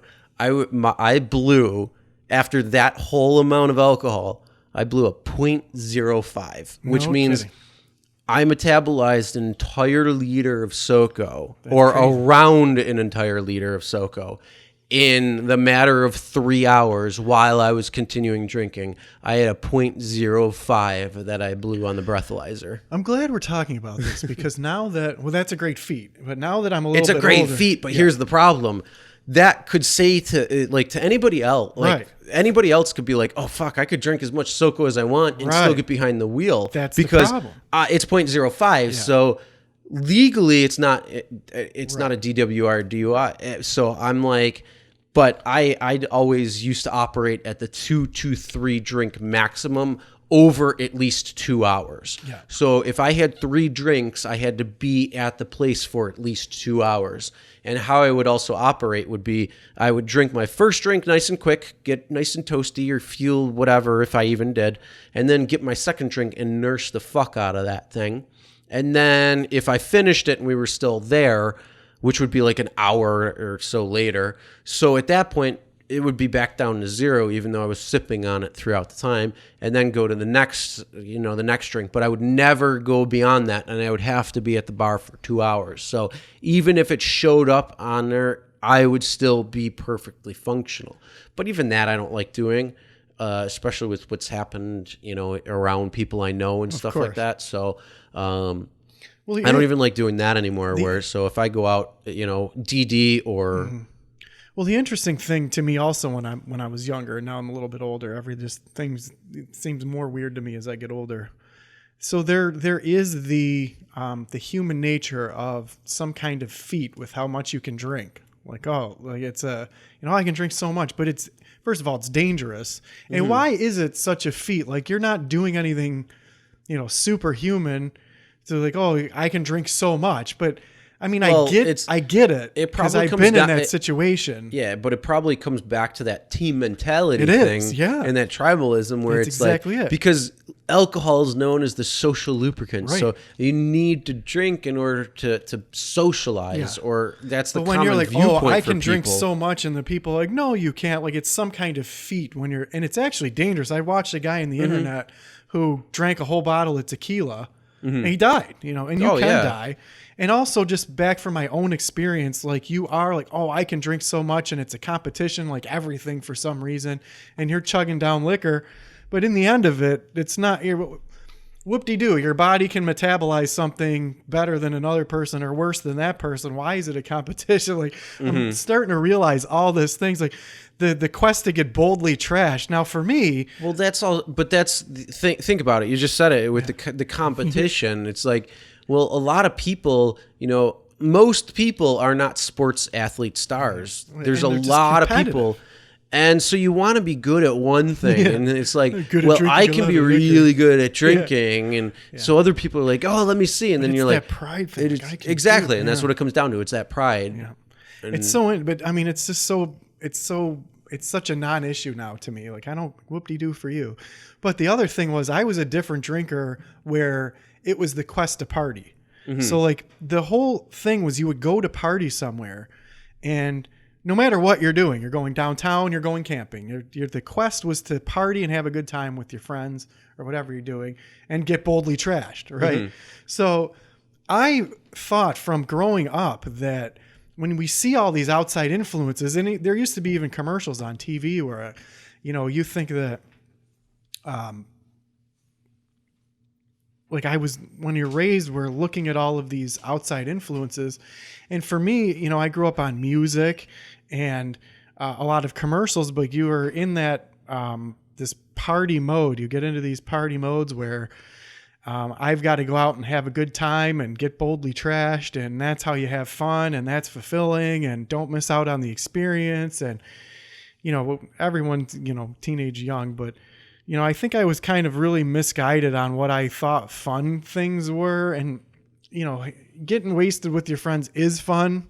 There's no two ways around it, but, the ramifications to a lot of that stuff, when it's just that becomes your life, is trying to, chase the party. It's good. Sometimes you get fun experiences, but, at what cost? So there's a lot of other things at life that I wish I would have known. That there's so much that nobody ever explained to me. And again, growing up playing sports, I did have that experience of being good at something where, you know, you're part of a team, which was good. And also, you know, for me personally, I was very good at my sport. So I got a lot of the positive attention from people when I was doing well. And, you know, that can become an addiction in itself. But I did get the experience of satisfaction from outside stimuli. But, you know, in our society, we're taught that, you know, those sports players, no matter who they are, football, basketball, baseball, you know, to a lesser extent hockey, but still hockey players, those people are higher up on our value system than, let's say, teachers.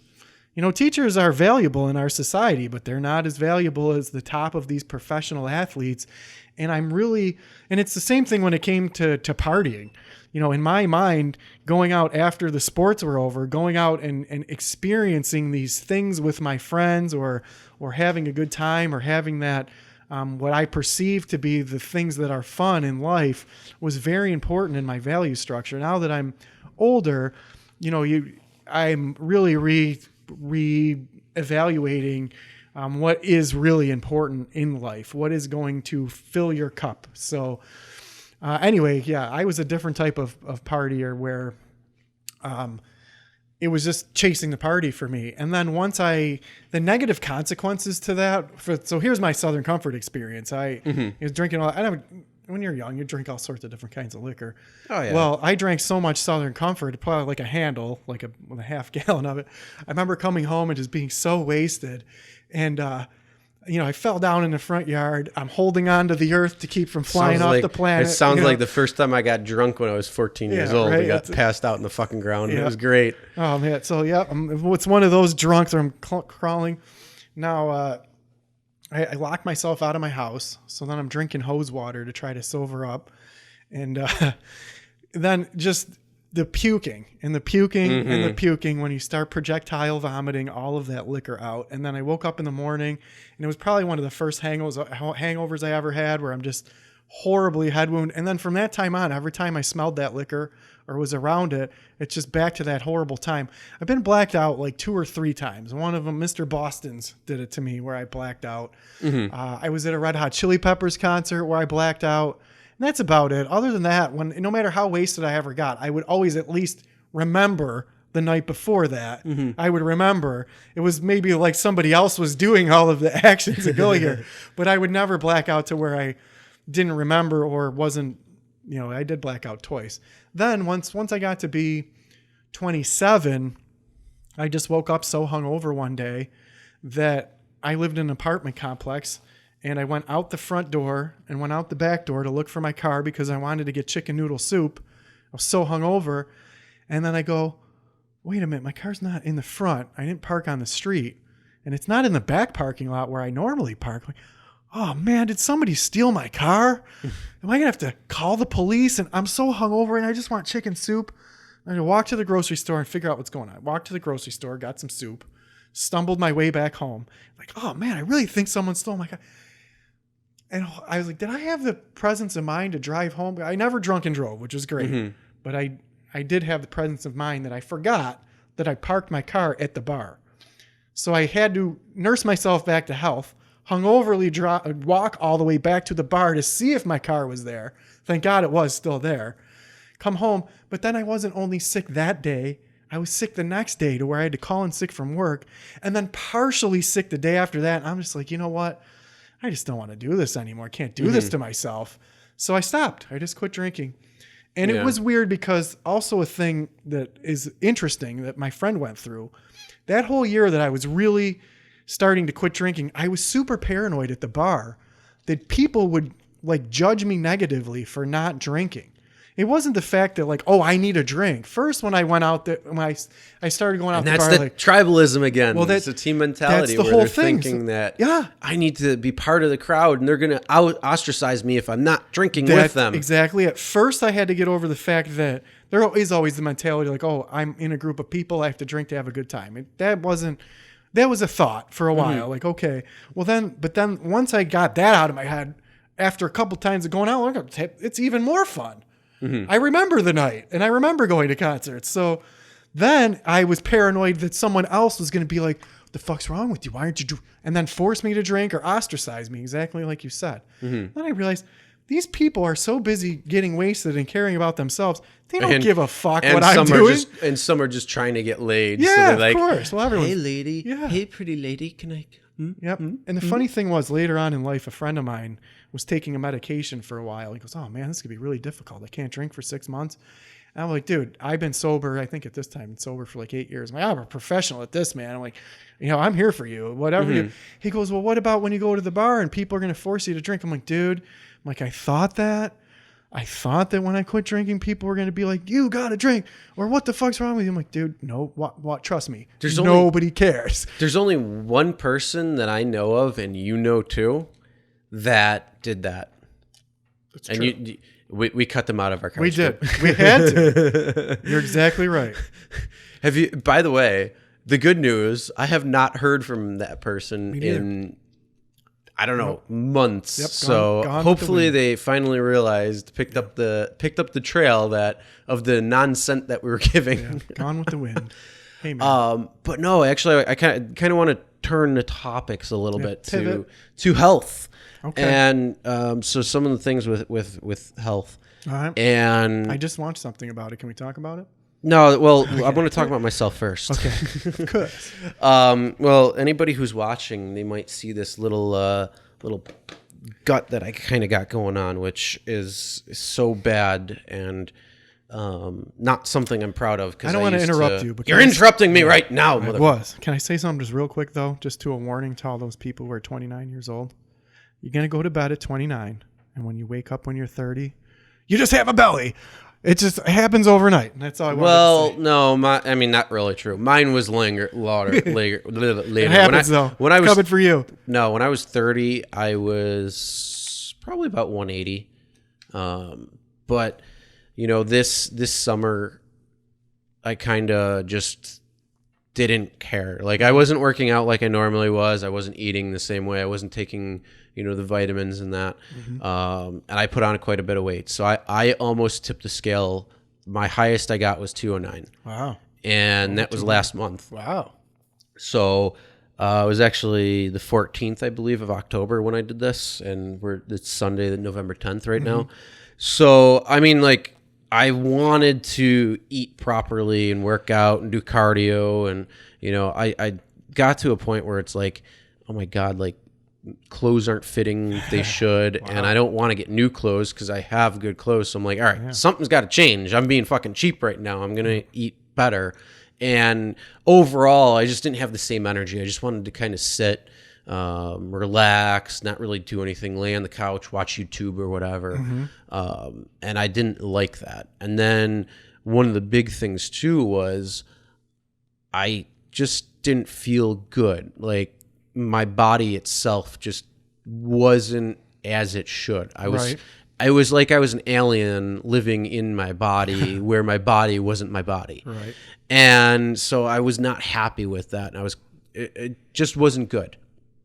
So what I ended up doing was I started working out again on a strict regimen. Like I'm like, fuck it. I'm changing my priority, because what ended up happening was I came to this realization that you have essentially, you're at a constant civil war in your mind.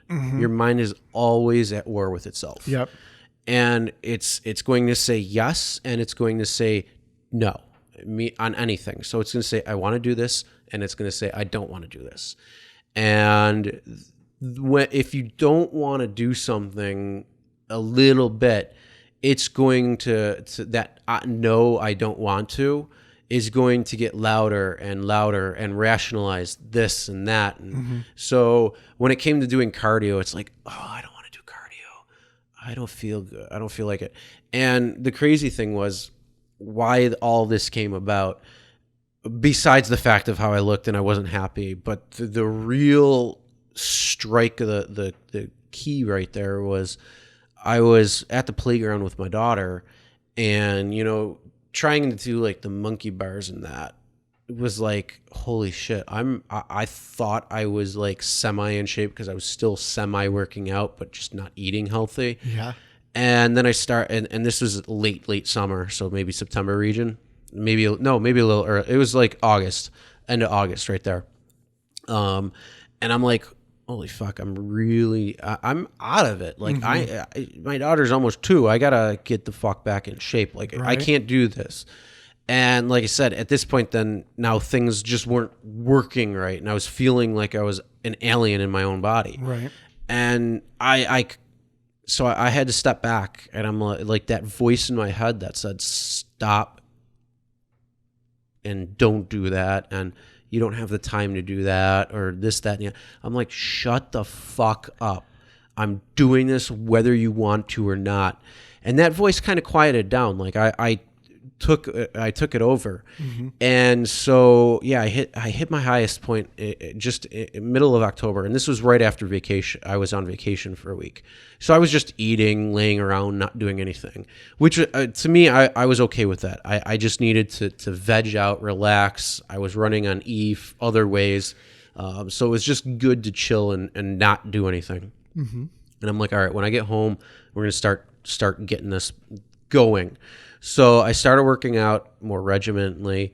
I was eating a little better, and then I wasn't doing cardio really. I was kind of doing it, but I'm like, it was that voice was kind of like playing. And then I hit that scale, and it was like almost 210 at the highest. And I'm like, all right, this ain't fucking working anymore. Right. I'm not doing this. And I felt like crap, and like I said. So I then started taking my vitamins again and eating healthy. And then, like I said, less than a month from it. And I feel so much better. Like my body is feeling like it should, like it recuperates the same way it used to. And that to me, I think is all the vitamin and mineral, because I was so lacking in in that area, because I wasn't eating healthy. I wasn't eating what I should. Our diets suck ass. It sure does. So the vitamin thing was like a lifesaver almost, because all of a sudden I was taking my multi again, and I'm like, oh, I feel like I'm like, all right, I know I'm going to feel better. My body's going to be like, oh my God, you're finally getting the stuff you need.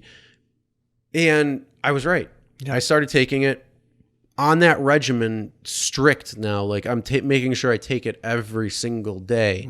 Right. And I just feel so much better, because my body's like, thank you. Yeah, right.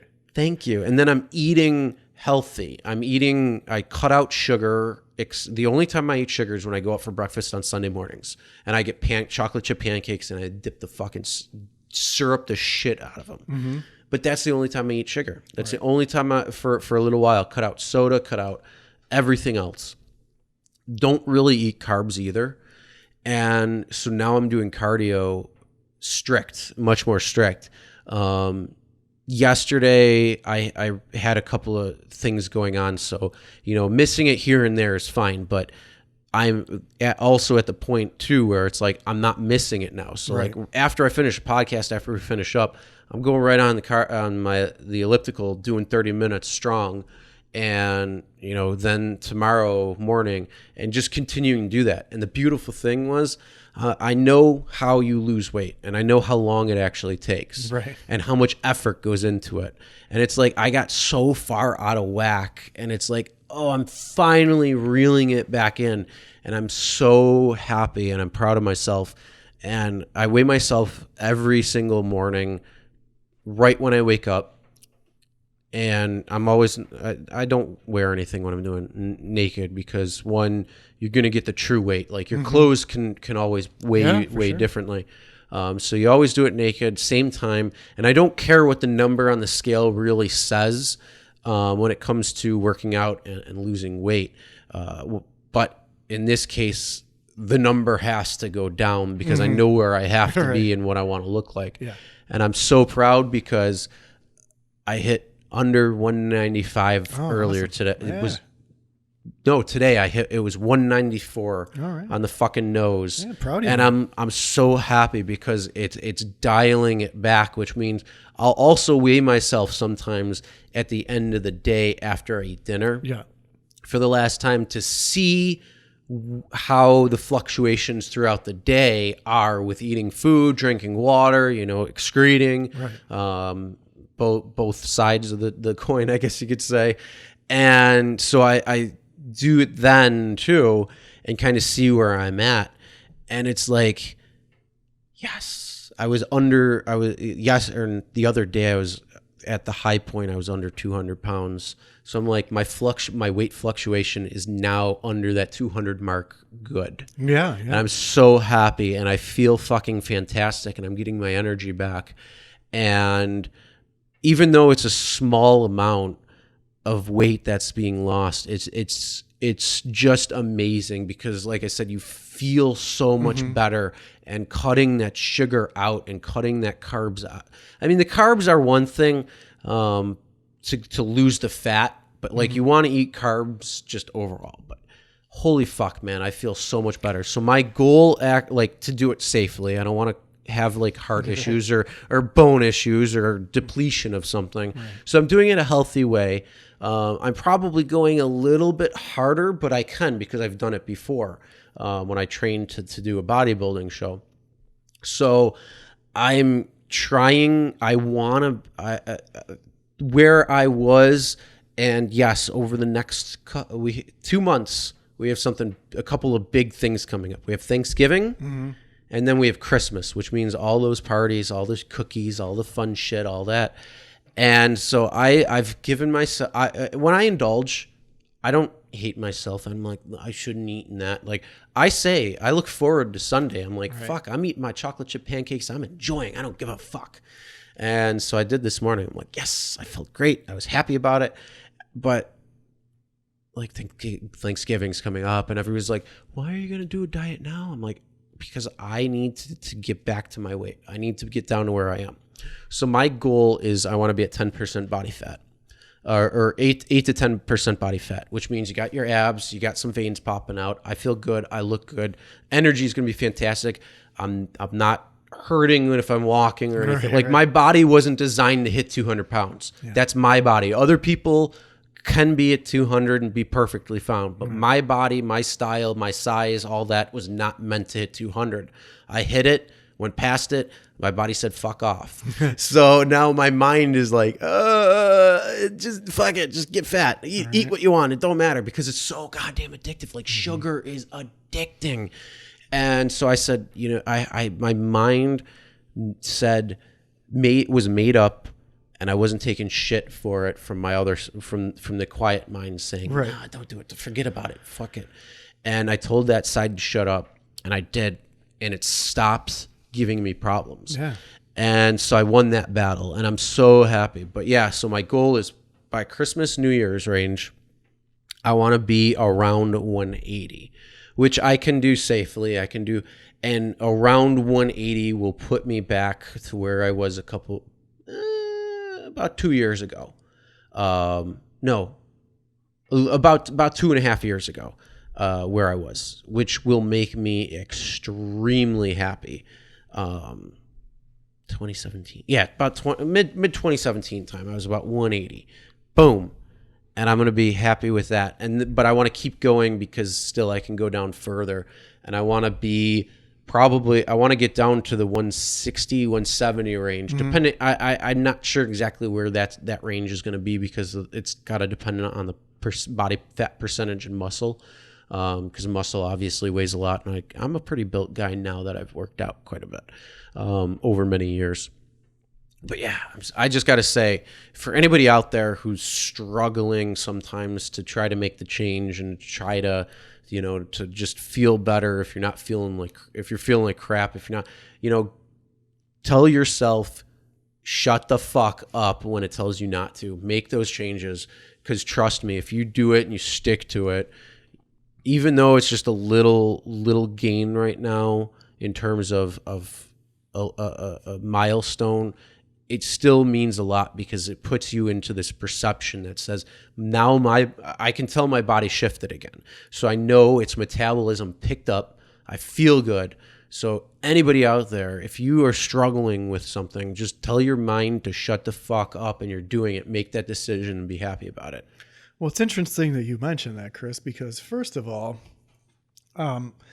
I, because of sports, I never playing sports when you're younger, your diet is important, but they don't back then. I don't think we knew, or nobody really paid attention. So, I would eat like, pasta and stuff before a hockey game because there's like, oh, you get your carbohydrates, you have a lot of energy, but I never paid attention to my diet. And then I always just was like, oh, I didn't even think about it. So I can eat whatever I want. Well, then I got an injury, and I also was sedentary for years and years and years. And then I was not happy with the way that my body used to be a machine. And now, I'm not a machine anymore. It's because of the injury, and then because of the sedentary lifestyle that I lived after that and just not being active. So then I always wanted to get back in shape, but I didn't understand how important that nutrition played into it. But also, it's funny that you mentioned about the mental battle of your mind, because I've been listening to this audiobook. It's called The Power of Now. And it's by a gentleman named Eckhart. And I don't know if I'm pronouncing his last name correctly. It's either Tolle or Tolle, Tolle, Eckhart Tolle, I think it is. It's called The Power of Now. Okay, so it's exactly focused on what you're talking about. The first part of the book, he talks about being upset and depressed and all this stuff. Then he had what he calls an enlightened awakening that happened to him one day. But further on in the book, he discusses about how there's a mental battle in your mind. The mental battle in your mind also is that you're always thinking of the future or ruminating about the past. And there is no future, no past. So you need to fight a mental battle with the future and the past of your brain to be in the now. And it's the same thing you're talking about with, I don't want to do this, where you have to just defeat it. And as soon as you get over it and do it, when you're actually doing it, you don't even, there is no mental battle. In his realm, that's how he might have the perception of saying like the past or the future. In my terms, I live in the now. Like what happened in the past, I might want I'll learn from it and I'll take the experiences, or I might ponder on it to try to come up with what I could learn or make it better or something. So I don't really ponder in the past. Sometimes I think about the future, but when I'm especially in this, it's about the now. Right. And like I'm very present. I try to be very present in things. And yeah, it's like I said, it's just I know how I felt, I know how I was, I know how, and I wasn't that person. Right. And yeah, diet is huge. I didn't know. Diet is so massive, and getting your proper vitamins and minerals in your body is so key to being able for your body to process properly. But the whole dynamic of your mind, it's just, for me, it was like, well, you could do this later. Go be lazy. Yeah. Or you don't have enough time to be able to do this. And it's this way to try to rationalize the fact that, no, I really don't want to do it. Like, I don't want to do cardio. I don't like doing cardio. Yeah. The only way I can get to do cardio, or want to do, get through it, I should say, is forcing myself to do it. But I've been watching all of Marvel MCU, so starting with Iron Man, going through, because I have every movie from that to Spider-Man Far From Home. So I have, actually, I have 20 out of the 23 movies. I got to get them, but I've been watching them 30 minutes each time. So my mind is so focused in the movie because I love those movies that's what's getting me to be able to get through it. Right. And then, so then the other thing is, I got to look at, I can do 30 minutes cardio, but how can I continue moving? So I do a lot of sitting because of driving for Uber and Lyft. You're sitting the whole time. Yeah. I do get up, stretch a little bit, maybe piss out the side of my car or something. But I'll get up, move around, stretch out a little bit, but you're still sitting for a long time. Also, when I'm sitting here editing videos and stuff for YouTube, I'm sitting. Yeah. So one of the big things I had to I'm designing in my mind is how I'm going to set my office up. And one of the most beautiful things that I have thought of is my desk and how I'm going to do that. But I'm going to get one of the adjustable height standing desks. I have so one you can stand, you can sit. They have them at my work. I'll find out. Oh yeah, I mean, well, there's a bunch that you can. There's Uplift. There's anonymous or autonomous. Planer, I think. I can't remember. There's a lot. I got them at my work. But so one of the cool things is that I didn't think about, besides the standing and sitting aspect of things, is that they have a bike seat. So you can be on like a bike and sit and be able to still do your work and what you got to do.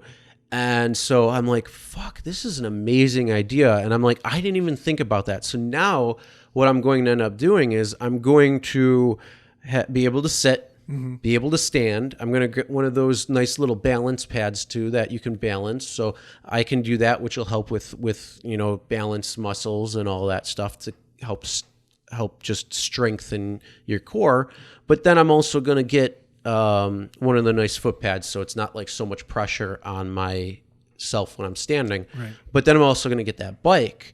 So, but I'm going to make sure it's got the resistance in it, because I don't want to go fast on the bike, because otherwise you're shaking, you're sweating and stuff. I just kind of want to move and give a good leg workout, but still get that movement going. So even though I'm sitting there editing videos, which takes a lot of time, and on top of it, driving for Uber and Lyft, it's like I'm getting active while I'm working, and it's just this awesome thing. And I don't want to do that fucking goddamn cardio equipment with the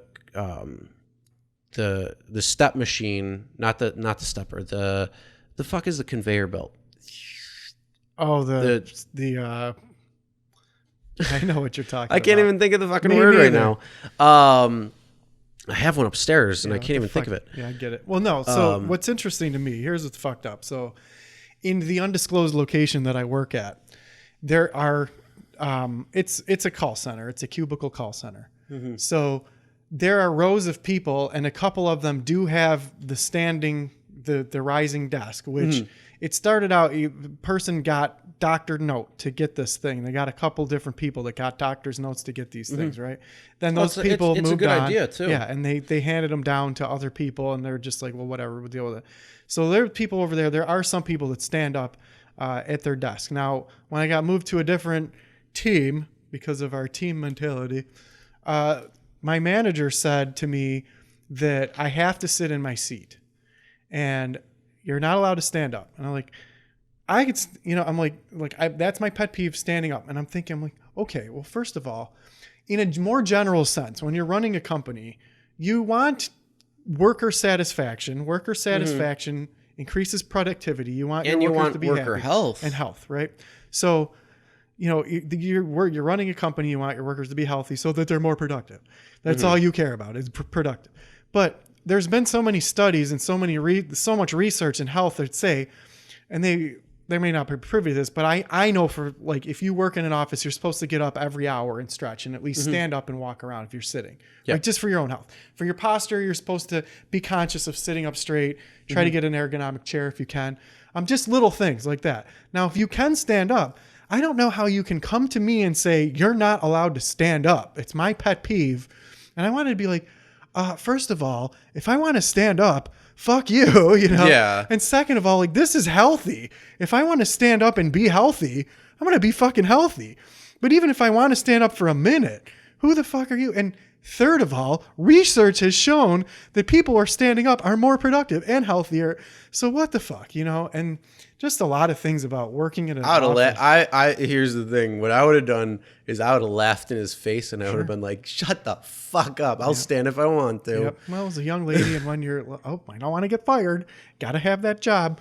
So but going back to what you said about, there's also a young lady that I work with that has it's bicycle gears that you put under your desk so you can move your feet while you're doing your desk. She does that rather than stand up. Yeah, there's a few different variations of that. Like, treadmill. There's something. Yeah, that's it. There's something you can. There's like a machine that'll have like a little base, and it'll just have the pedals, and it's just something you put. But I want the actual, the whole chair, because that the chair will give you the right dimensions, so you're going to be sitting properly. And that's the whole thing. Like, I want to get a nice, real good ergonomic chair for my office, and better than, I mean, this is an ergonomic semi, but I want to get it so I have a nice ergonomic chair when I'm sitting. When I'm standing, I can either balance board or stand on the nice cushion. And then if I want to do some, movement, then I can do that. And the big thing is, like, the whole big thing is, a lot of the stuff that I'm going to do at my office is going to be in winter. So I want to pump out as many videos over winter, so then during summer I don't have to worry about that, and I can go out and enjoy and have some fun and not really, not spend my time editing and uploading and commenting and all that stuff. So I can really focus in on enjoying summer. But I want to stay fit and I want to be active. So, like, all of these tools are at my discretion now. And I'm like, this is how I can roll it all into one. But yes, the treadmill, this is the crazy thing with the treadmill. It's like, okay, yeah, you can have the treadmill desk, which I'm sure you've seen. So you got the treadmill with the desk on top, and you can put your laptop or computer there. And it's like, okay, that's cool. But have you ever gone on that and you're stuck like bobbing and you're like trying to look at it, and it's like, how the fuck is this gonna work? Like, if you're standing there and walking even at a normal walking pace, you're still kind of bobbing a little bit, which, yeah, it's limited, but in the reality of the situation, if I'm on a cardio machine, I don't, if I'm focused on my work, I could sway left or right and whoop. Yeah. I don't know. I don't like. I hate treadmills though. I don't like them either. I hate them because I get shin splint. Like I just don't like it. I don't like running. I don't like running. But it's from playing hockey. I'd rather much be moving. I move my legs back when you to propel yourself ice skating. You keep one foot this way, and then you're just pushing yourself off with the other blade. Just pushing. That's all it is. Yeah. So, keep that you aim with this blade, and So anyway, I'm not the runner because it's a different motion when you're ice skating. So I don't like running. But the other thing that was interesting to me was when I went back to the college, I took a nutrition class, and I know I've mentioned this before, but what's very interesting to me is there's so much that we don't know, but there is a lot we do know. And the specifics of nutrition that I was learning in just a basic nutrition class, Nutrition 101, it was very interesting because I had never given any thought to my nutrition. So you start out with basics of learning how to read a label on food, which I knew how to do anyway, but you learn how to do it. Well, you think you know how to read it you really until learn. You actually realize that you have no idea what you're really looking at, and you're told one thing. Right. And then think it's that thing, but then when, like you said, you take that nutrition class and you actually look what a real nutritional fact bottle. I knew what the basics were. Like, I knew that on the list of ingredients, the first one is the biggest ingredient. Yeah, right? I knew that. A lot of people don't know that. I knew that. I knew how to read the different levels in there, and I knew how to read the serving size.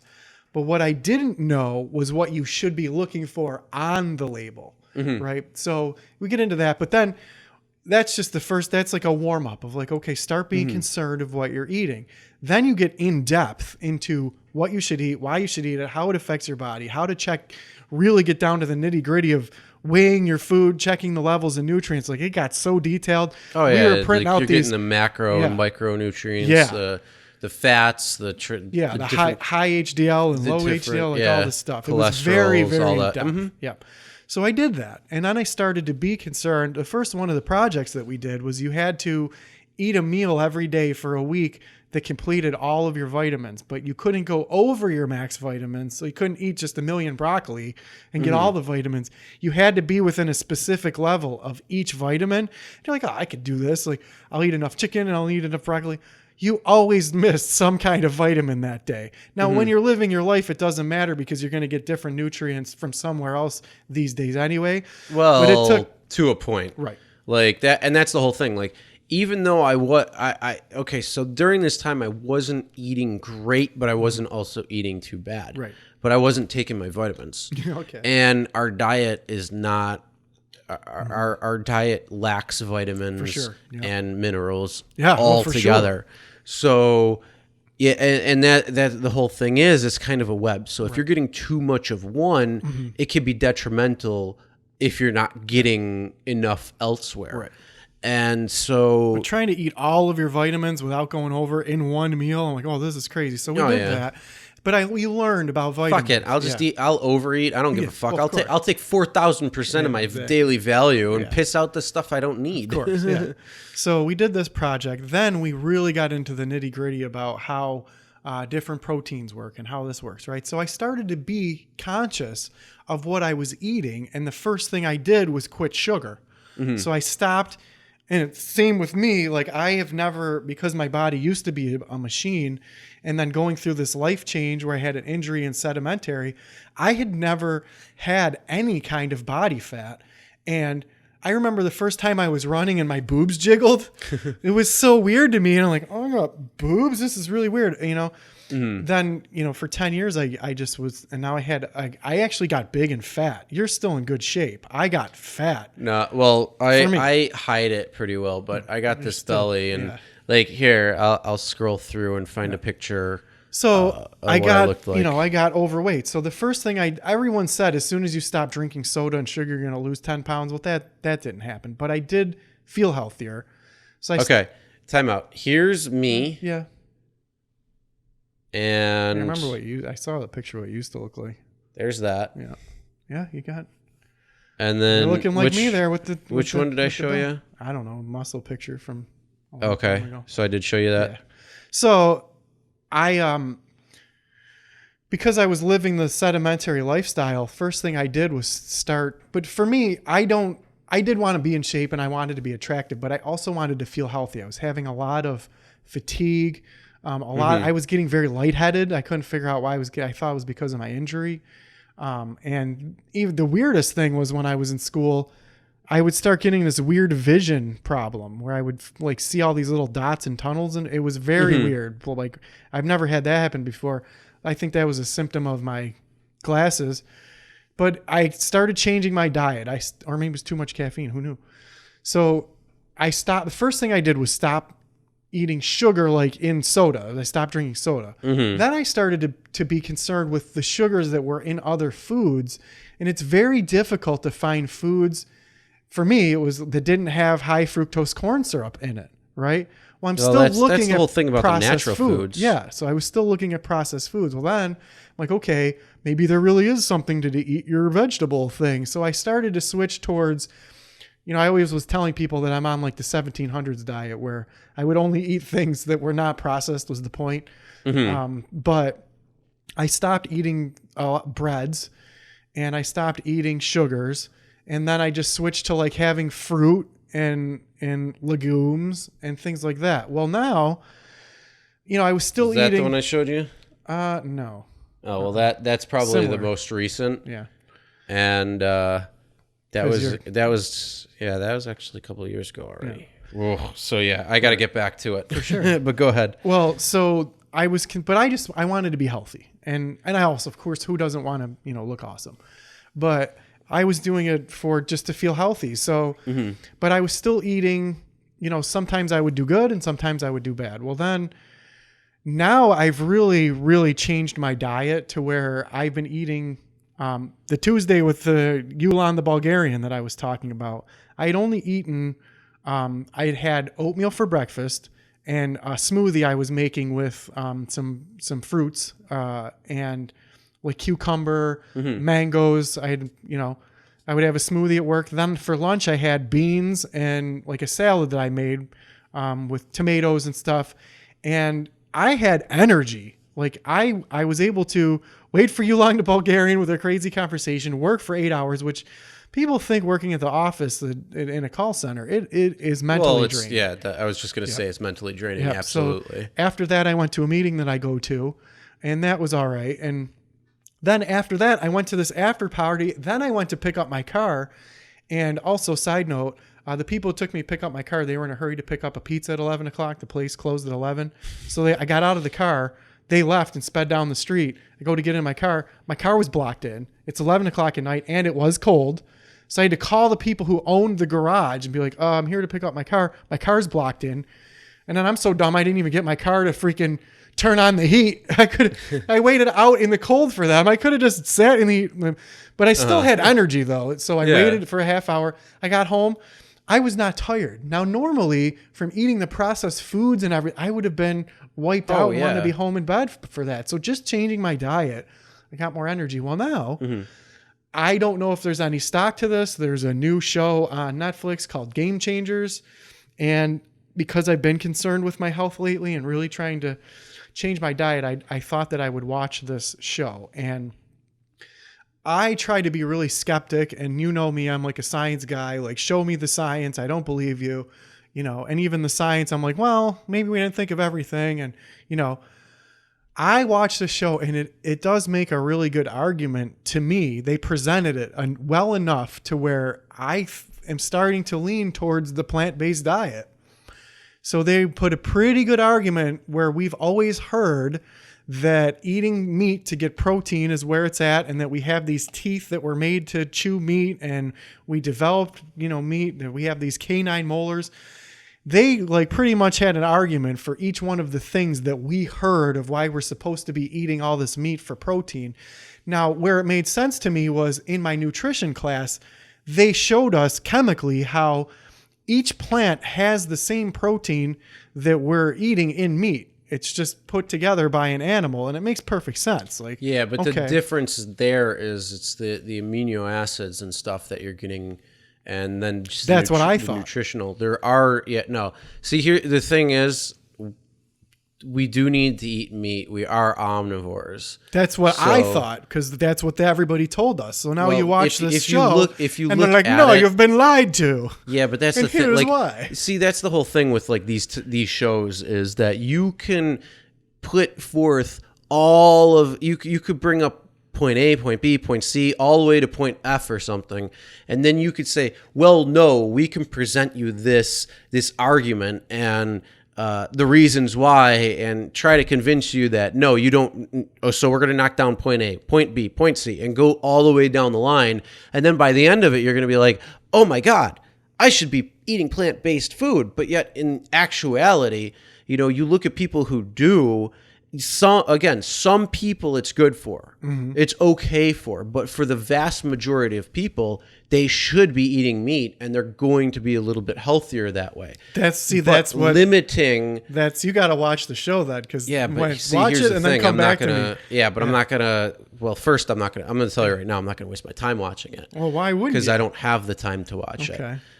Secondly, in this particular instance, I would say, because they have some pretty good arguments against everything that you just said, which is what I thought too. That's the whole thing. Okay, show me scientific but that's proof. The whole thing. You're pretty convincing. I can argue every single point that is brought up, given enough time of research being able to find. But that's the whole thing. It's like, okay, well, you bring up one argument. Well, I can reference this and that and that, and show you these few studies, and then I can show you this few studies and this few to go point to point to point to point. But add it all together, and then their research will break down where it's not going to collab between point A all the way through point F, or how many ever. And that's where the issue lies. Is so I could do the exact same thing on any issue you want. Just give me an issue. Let me talk about the 8 main topics of whatever it is, and I can find you with articles, with studies, each point, and break down each single every point.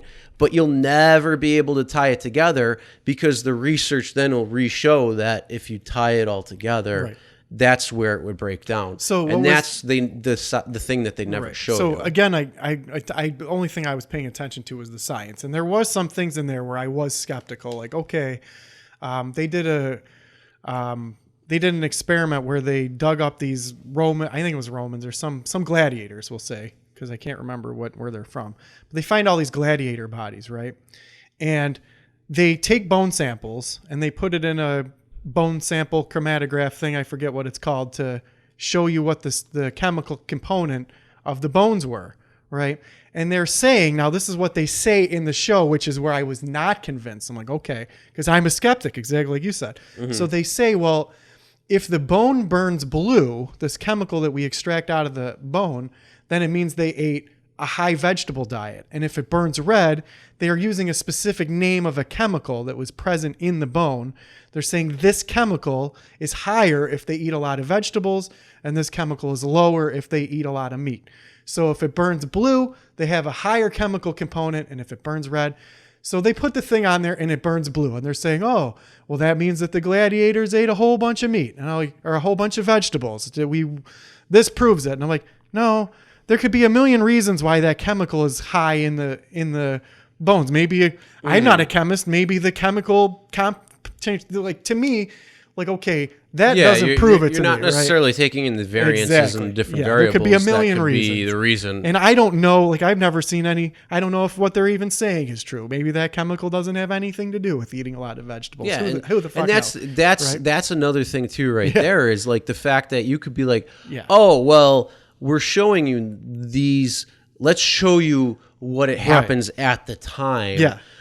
But then again, okay, well, let's look at the Roman times. Yeah. Did they have a lot of meat that they were able to use, or did they have or was this a time frame where they had to rely more on vegetables and fruits? They got into that. So and that's the so whole thing. you can't. I mean, give me a time frame. Right. So, okay, show me the Egyptians. Show me. That's exactly what show they were a doing. vast time frame.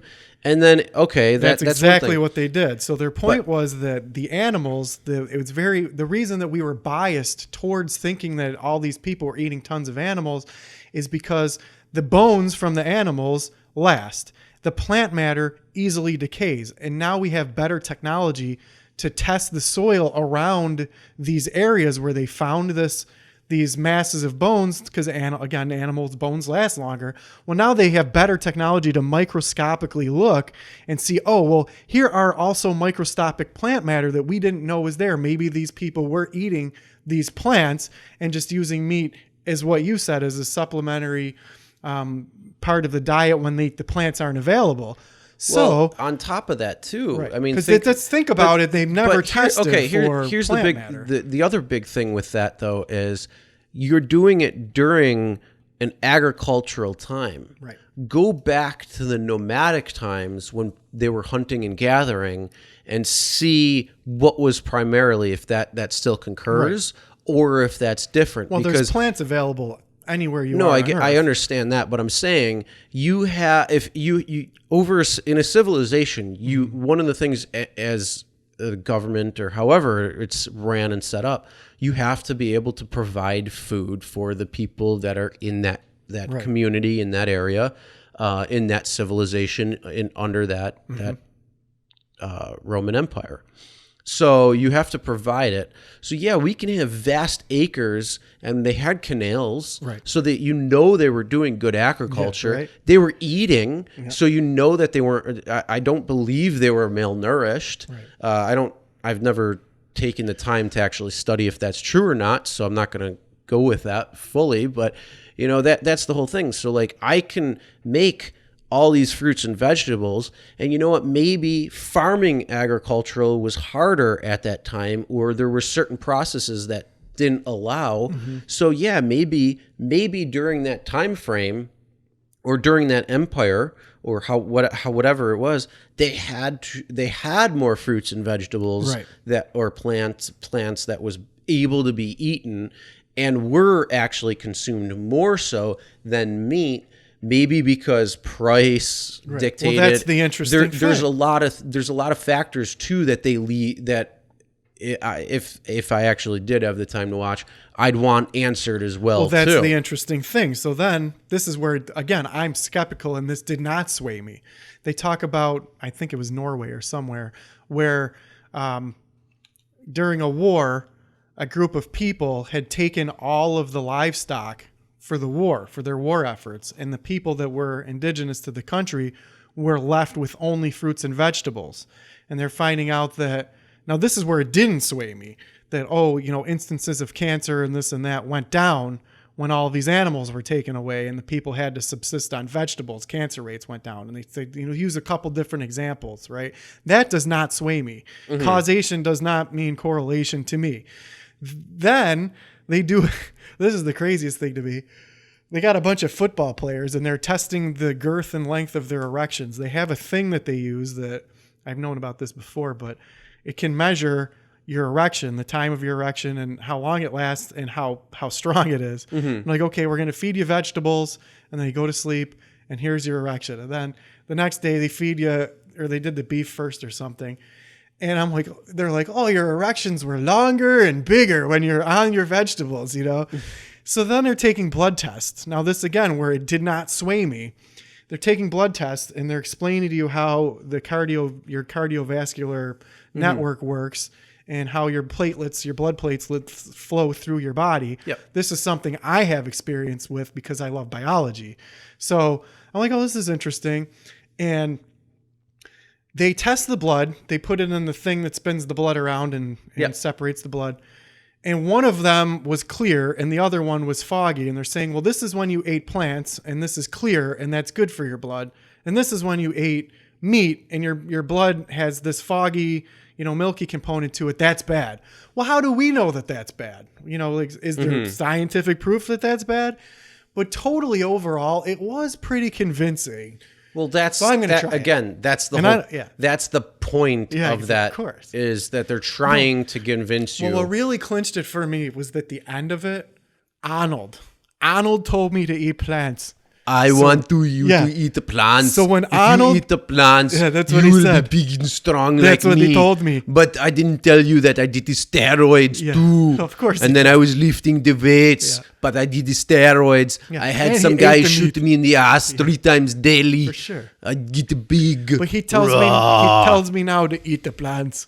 So I'm gonna try. And that's the thing. That's the whole thing. It's based on perception, and they had a lot of he good could have. science. And again, you can argue point to point to point to point, but when you start putting them all together, they're going to start falling short. If you're going A through F, what got me? You know what got me? But here's the thing: Arnold could have also looked at it and said, "Whoa, man! Holy crap! I need to get big and strong, and I don't want to eat meat because guess what? All those cows are creating cow farts, and that's what creates methane. And I am the green guy. I make a green health." And then so he's gonna, but yet he's still driving a Hummer and shit. But that's the whole thing. Like, that's also the big hot topic is, we need to control the cows and their cow farts because the cow farts and the cow burps first of all, are going to create global warming. Yeah, well, I was going to correct you. Yes, it's not the cow farts; it's the cow. Yes, but that it's also the ridiculousness behind it, and that's the whole thing. Like I said, like he is an advocating person for getting rid of the cow farts and the cow burps, but not in this documentary. But it's solidified for me. It was none of the penis tests, none of the football players, none of the thing. You know what solidified me? He goes, look at gorillas. He's like, a gorilla will fuck you up. He's like, what does a gorilla eat? Gorilla eats plants. Like, okay. And then I was like, they always used to say strong as an ox. Well, what do oxes eat? Fucking plants. And I'm like, okay. So the whole point of that was you can get gigantically strong eating plants. Because they always told us, I'm not going to deny that. You're going to be a weak little vegan if you don't. They're always that myth that if you eat plants, you don't get the protein, which I learned in health. There you get all the protein. I'm like, oh, okay. Well, that was a lie. That was a blatant lie that you don't get, that you need to eat some kind of protein supplement if you're on a vegetarian let's look diet. at the breakdown of what they say that you should be eating in America on the American triangle diet. Yeah. You at the bottom, you should have how many 8 to 10 servings of grains a day, and then go up and you get, your fruits and your vegetables and your meats and your seafood. And then on top of it, you should have sugars. And it's like, no, that is totally wrong. Yeah. It should be completely different. And you get a lot of good benefits from plant-based, but eating meat is also good. Now, with that being said, though, how our meat is farm factory Yeah, is horrible. I think that's the biggest concern. And I think that's a problem. You're so right, if man. you like, we can eat meat all day. We have the digestive system for it. If we weren't able to eat meat, then we wouldn't have the digestive system for it. So we evolved to do that. And then they're also finding that chimpanzees, they'll fuck animals up and eat them. They do. They got video of them sitting there eating fucking rats. Yeah, so that's crazy how they're eating meat. It might be a delicacy or something for them. We don't, obviously we're not apes or chimps or whatever it is, so we don't really know, but we have the digestive ability. Now, it's the farm factorying that's the problem. You know so the what? hormones, the antibiotics, the bullshit, that all goes into us whether we think about it or not. Point. I think whether you're trying to go vegetarian, vegan, or you're going to have meat, I think the biggest thing that we can do for all of us is get all of these chemicals and processes and bullshit out of our food. Because what if I decide I am going to eat only vegetables, but I'm, on a budget and I'm not doing a very good job prioritizing my things, and I'm starting to eat a lot of pesticides on these. I don't wash my fruit. And I think that I'm doing good. Something really funny though, or even in meat. Well, you want to know something funny though? Even if you eat healthy, the whole common misconception is it's going to be more expensive to eat healthy. No, it's not. When it's not, it's actually cheaper to eat healthy. It is. Well, if you're distinguishing between fast food and eating healthy food, Just it's overall. way cheaper to Overall. eat vegetables. Beans are cheap. Yeah. But when you're talking about quality, the difference between organic, which never made any sense to me, I get why, but the difference between organic and just the pesticide laden fruit it's more expensive, but in the grand scheme of things, eating healthier is way cheaper for sure. Yeah, and that whole thing is the reason why what I want to do is I'm going to be transitioning. Instead of getting my meats at the grocery store, I'm not doing that anymore. Awesome.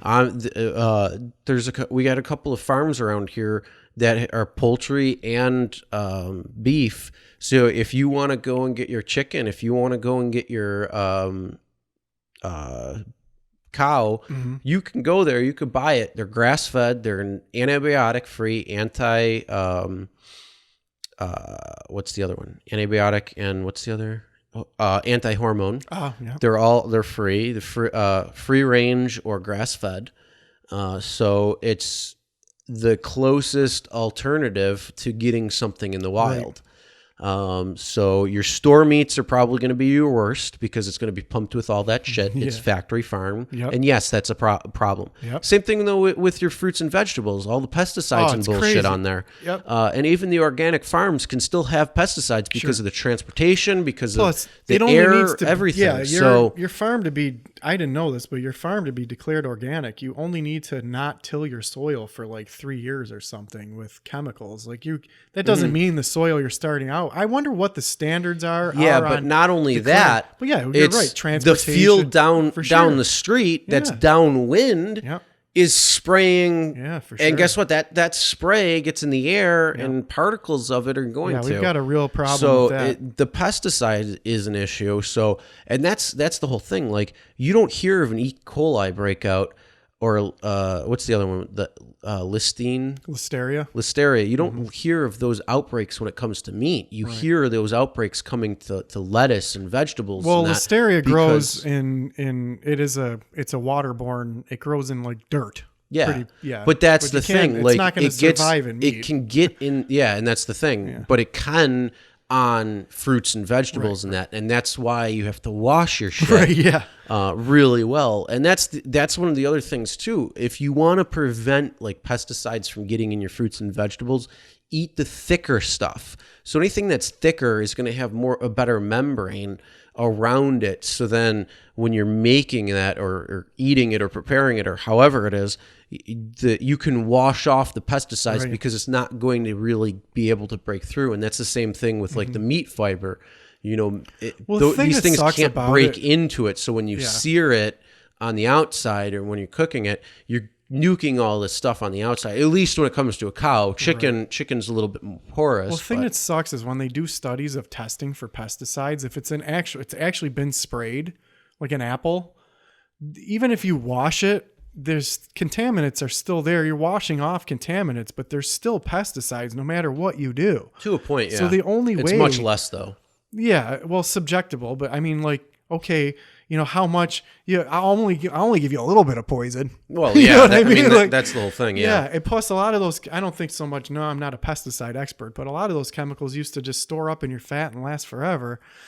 So there's a huge problem with that. I do think that, you know, what is the big deal? Like you got to do a little bit more labor to get fresh food. Also, from an economic standpoint, you know, healthier people, more productive people, better for society. So, Well, yeah, no, I mean, I clearly agree with that. And one of the big, so that's what I want to do. Meat. I'm thinking about going hunting cool. and getting actual like deer that'd be cool, or yeah. elk or something. My buddy will take you hunting for sure. Yeah, a friend of mine goes elk hunting in Montana, so I think I might do that. But he does bow. I'll probably just do shot, Yeah. or just rifle or something because it'll be, you know, I mean, I'll probably end up doing bow at one point, but I'd rather I think do it with the gun only because it's going to be easy, and I'm looking more for being able to use that food. Oh, for sure. And I don't want to go there and, you know, sit around and track and then miss go if up. you see one. And then the bow, with a bow, it's much different. It's much harder, and you risk not necessarily getting one. So that's kind of the whole thing with me. I want to make sure that I'm able to get one because then I have a lot of meat, and I'd pack that and store it and use it throughout the time. Man, and those, even if you're a crack shot, it's hard. You're not just going to go out there. Even if you're a bullseye. Oh no, I know. I get making that. the kill is difficult. No, I get that, but I mean the big Trying thing with a is, bow, I can't imagine. yeah, but the big thing is, it's going. You have a much greater chance at hitting it, or getting an elk with, or I mean even a deer. Yeah. But yeah, I'm thinking about doing that because the game meat is going to have a lot more because they're wild, they're running, they're doing that. Well, so that's the thing is craziest to me. I Yeah. have a friend who's on the keto diet, but she's like, oh, I can hear like slurping down hot dogs and be like, you're not doing yourself any good. Like that hot dog is garbage meat. Like, yeah, right. you got to eat high quality foods at first.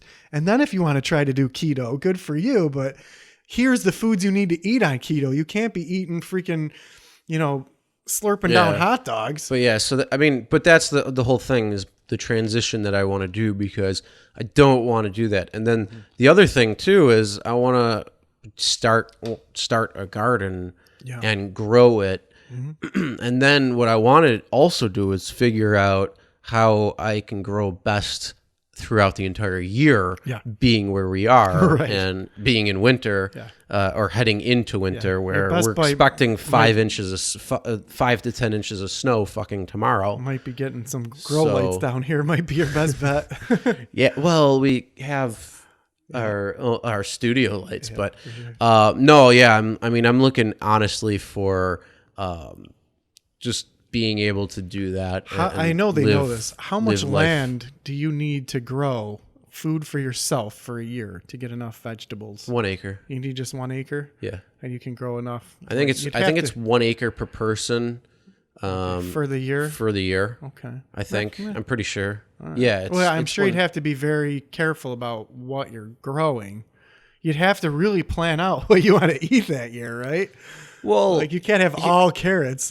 well, that's the whole thing too. Like, yeah, you plan out what you want and what you eat up until you can't eat anymore. Like they're out. Like if you make carrots or if you do, you know, peppers or whatever it might be, once you're done, you're done. You really can't go further than that. Yeah. And you want your food to still be you know, healthy and good and viable over long periods of time. Yeah, for sure. Especially if you're going to try and store it over winter or something.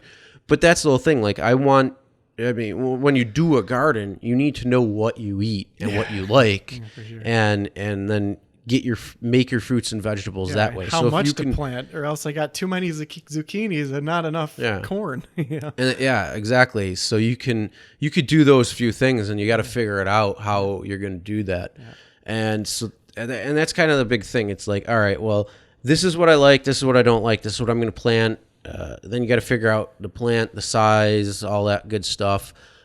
Overall, like, I'm not going to put down certain things because I don't like it. I don't want to eat it. Yeah. And then, maybe I can put an apple tree, grow some apples. And, You know what was surprisingly beautiful to me? Have you ever seen a pumpkin plant flower before it turns into a pumpkin? yeah, my buddy. Big and orange and beautiful. Yeah, my buddy Those are really was growing pumpkins last year in his garden. Yeah, they're really pretty. And the thing was crazy. So somehow pumpkin seeds got planted on the corner of our house, and because it gets a lot of sun, the vine grew up over our shrubs, and then started curling all the way through our walkway. So we had to move it, and then it had these beautiful orange flowers. But because it was on top of our bushes, people were walking by going, "What are those beautiful flowers?" Like, "Oh, that's a pumpkin plant." And It's then really nice. there's the pumpkin Yeah, I grew a spat pumpkin. out Yep, like spat a little out baby. pumpkin. Oh, Now, when you talk about hunting, you and I have vastly different views on guns, but I have shot them before. Have you ever been grouse hunting? Do you know what a grouse is? no. A grouse is a small bird. Mm-hmm. So this is the craziest thing. We went grouse hunting, and what you do is it's just like duck hunting or any other kind of bird, really. You scare the bird up in the air, and then you shoot it, right? So the thing is, when it's like opening day of grouse season, I'm on this like hill, but there's people everywhere, and like Well, that's the whole thing with public land. it was the craziest thing. I'm like, oh my God, there's people shooting 2 feet away from me. I'm like, how are they not shooting? It's just birdshot, but it's I still felt a sense of danger from all the closeness of the people that are walking through these fields shooting these grouse. You're shooting up, and then you're not wearing a fucking bird outfit or No. like a deer outfit or something. There So was definitely safety, but I still just felt really uncomfortable with the amount of people that were there. I mean, they were shooting, but hey, somebody might, accidentally shoot their gun or something and hit me. Who knows? well, It's that's only why you birdshot, need but to still. know the safety mechanics sure. behind everything before No, you I go, and you need to have the respect and knowledge before you do it. Well, so when we So- talk about hunting and subsistence living and growing our food, there's only one choice for us, Chris. The only thing for us to do. We're going to have to go and be Amish. It's definitely going to have to move to farmland. Going to get rid of all the electronics Hello, technology. Jabadiah. We're on the podcast today. How would you like to do this? Would you like to do the air horn? Hello. Yeah. No, I can't use modern technology for that. Yeah, All right. Well, podcasting with it. that, All right. it's been 2.5 hours. So 2.5? Mm-hmm. Wow. All right. That sounds reasonable. So, yeah, we're going to go be Amish, and I'm not gonna live like it's 1669. maybe that's the way. We've got to save the I planet. live my life We've got living to save. in an Amish paradise. We've got to save the planet. Let me see. As I walk through the valley where I harvest my grain, I take a look at my wife and realize she's very plain, but that's just perfect for an Amish like me. Now, you are not into the music like I was into the music. No, but we're not getting into another topic. No, We need to I've wait got my for thing. your quote. But I knew it. I knew that there was some kind of music that you were familiar with, and it was Weird Al. I knew it the whole time. Oh, I'm very familiar with music. I just don't think of it the same way you do. No, it was part of my life, a big part of my life for a long time. Very weird. So, which one should I read, do you think? Whatever one you want, read it. All right. How about this one? I like this one. This one's a good one. 2 things are infinite: the universe and human stupidity. And I'm not sure about the universe. Oh, God, that's so true. That's Einstein, allegedly. That's what Google told me, that Einstein. That's very true. Common sense ain't so common these days sometimes when it comes down to it. All right, with that being said, I was Aaron. You were Aaron. I was Chris. It's the Anything Podcast. Good day, everyone.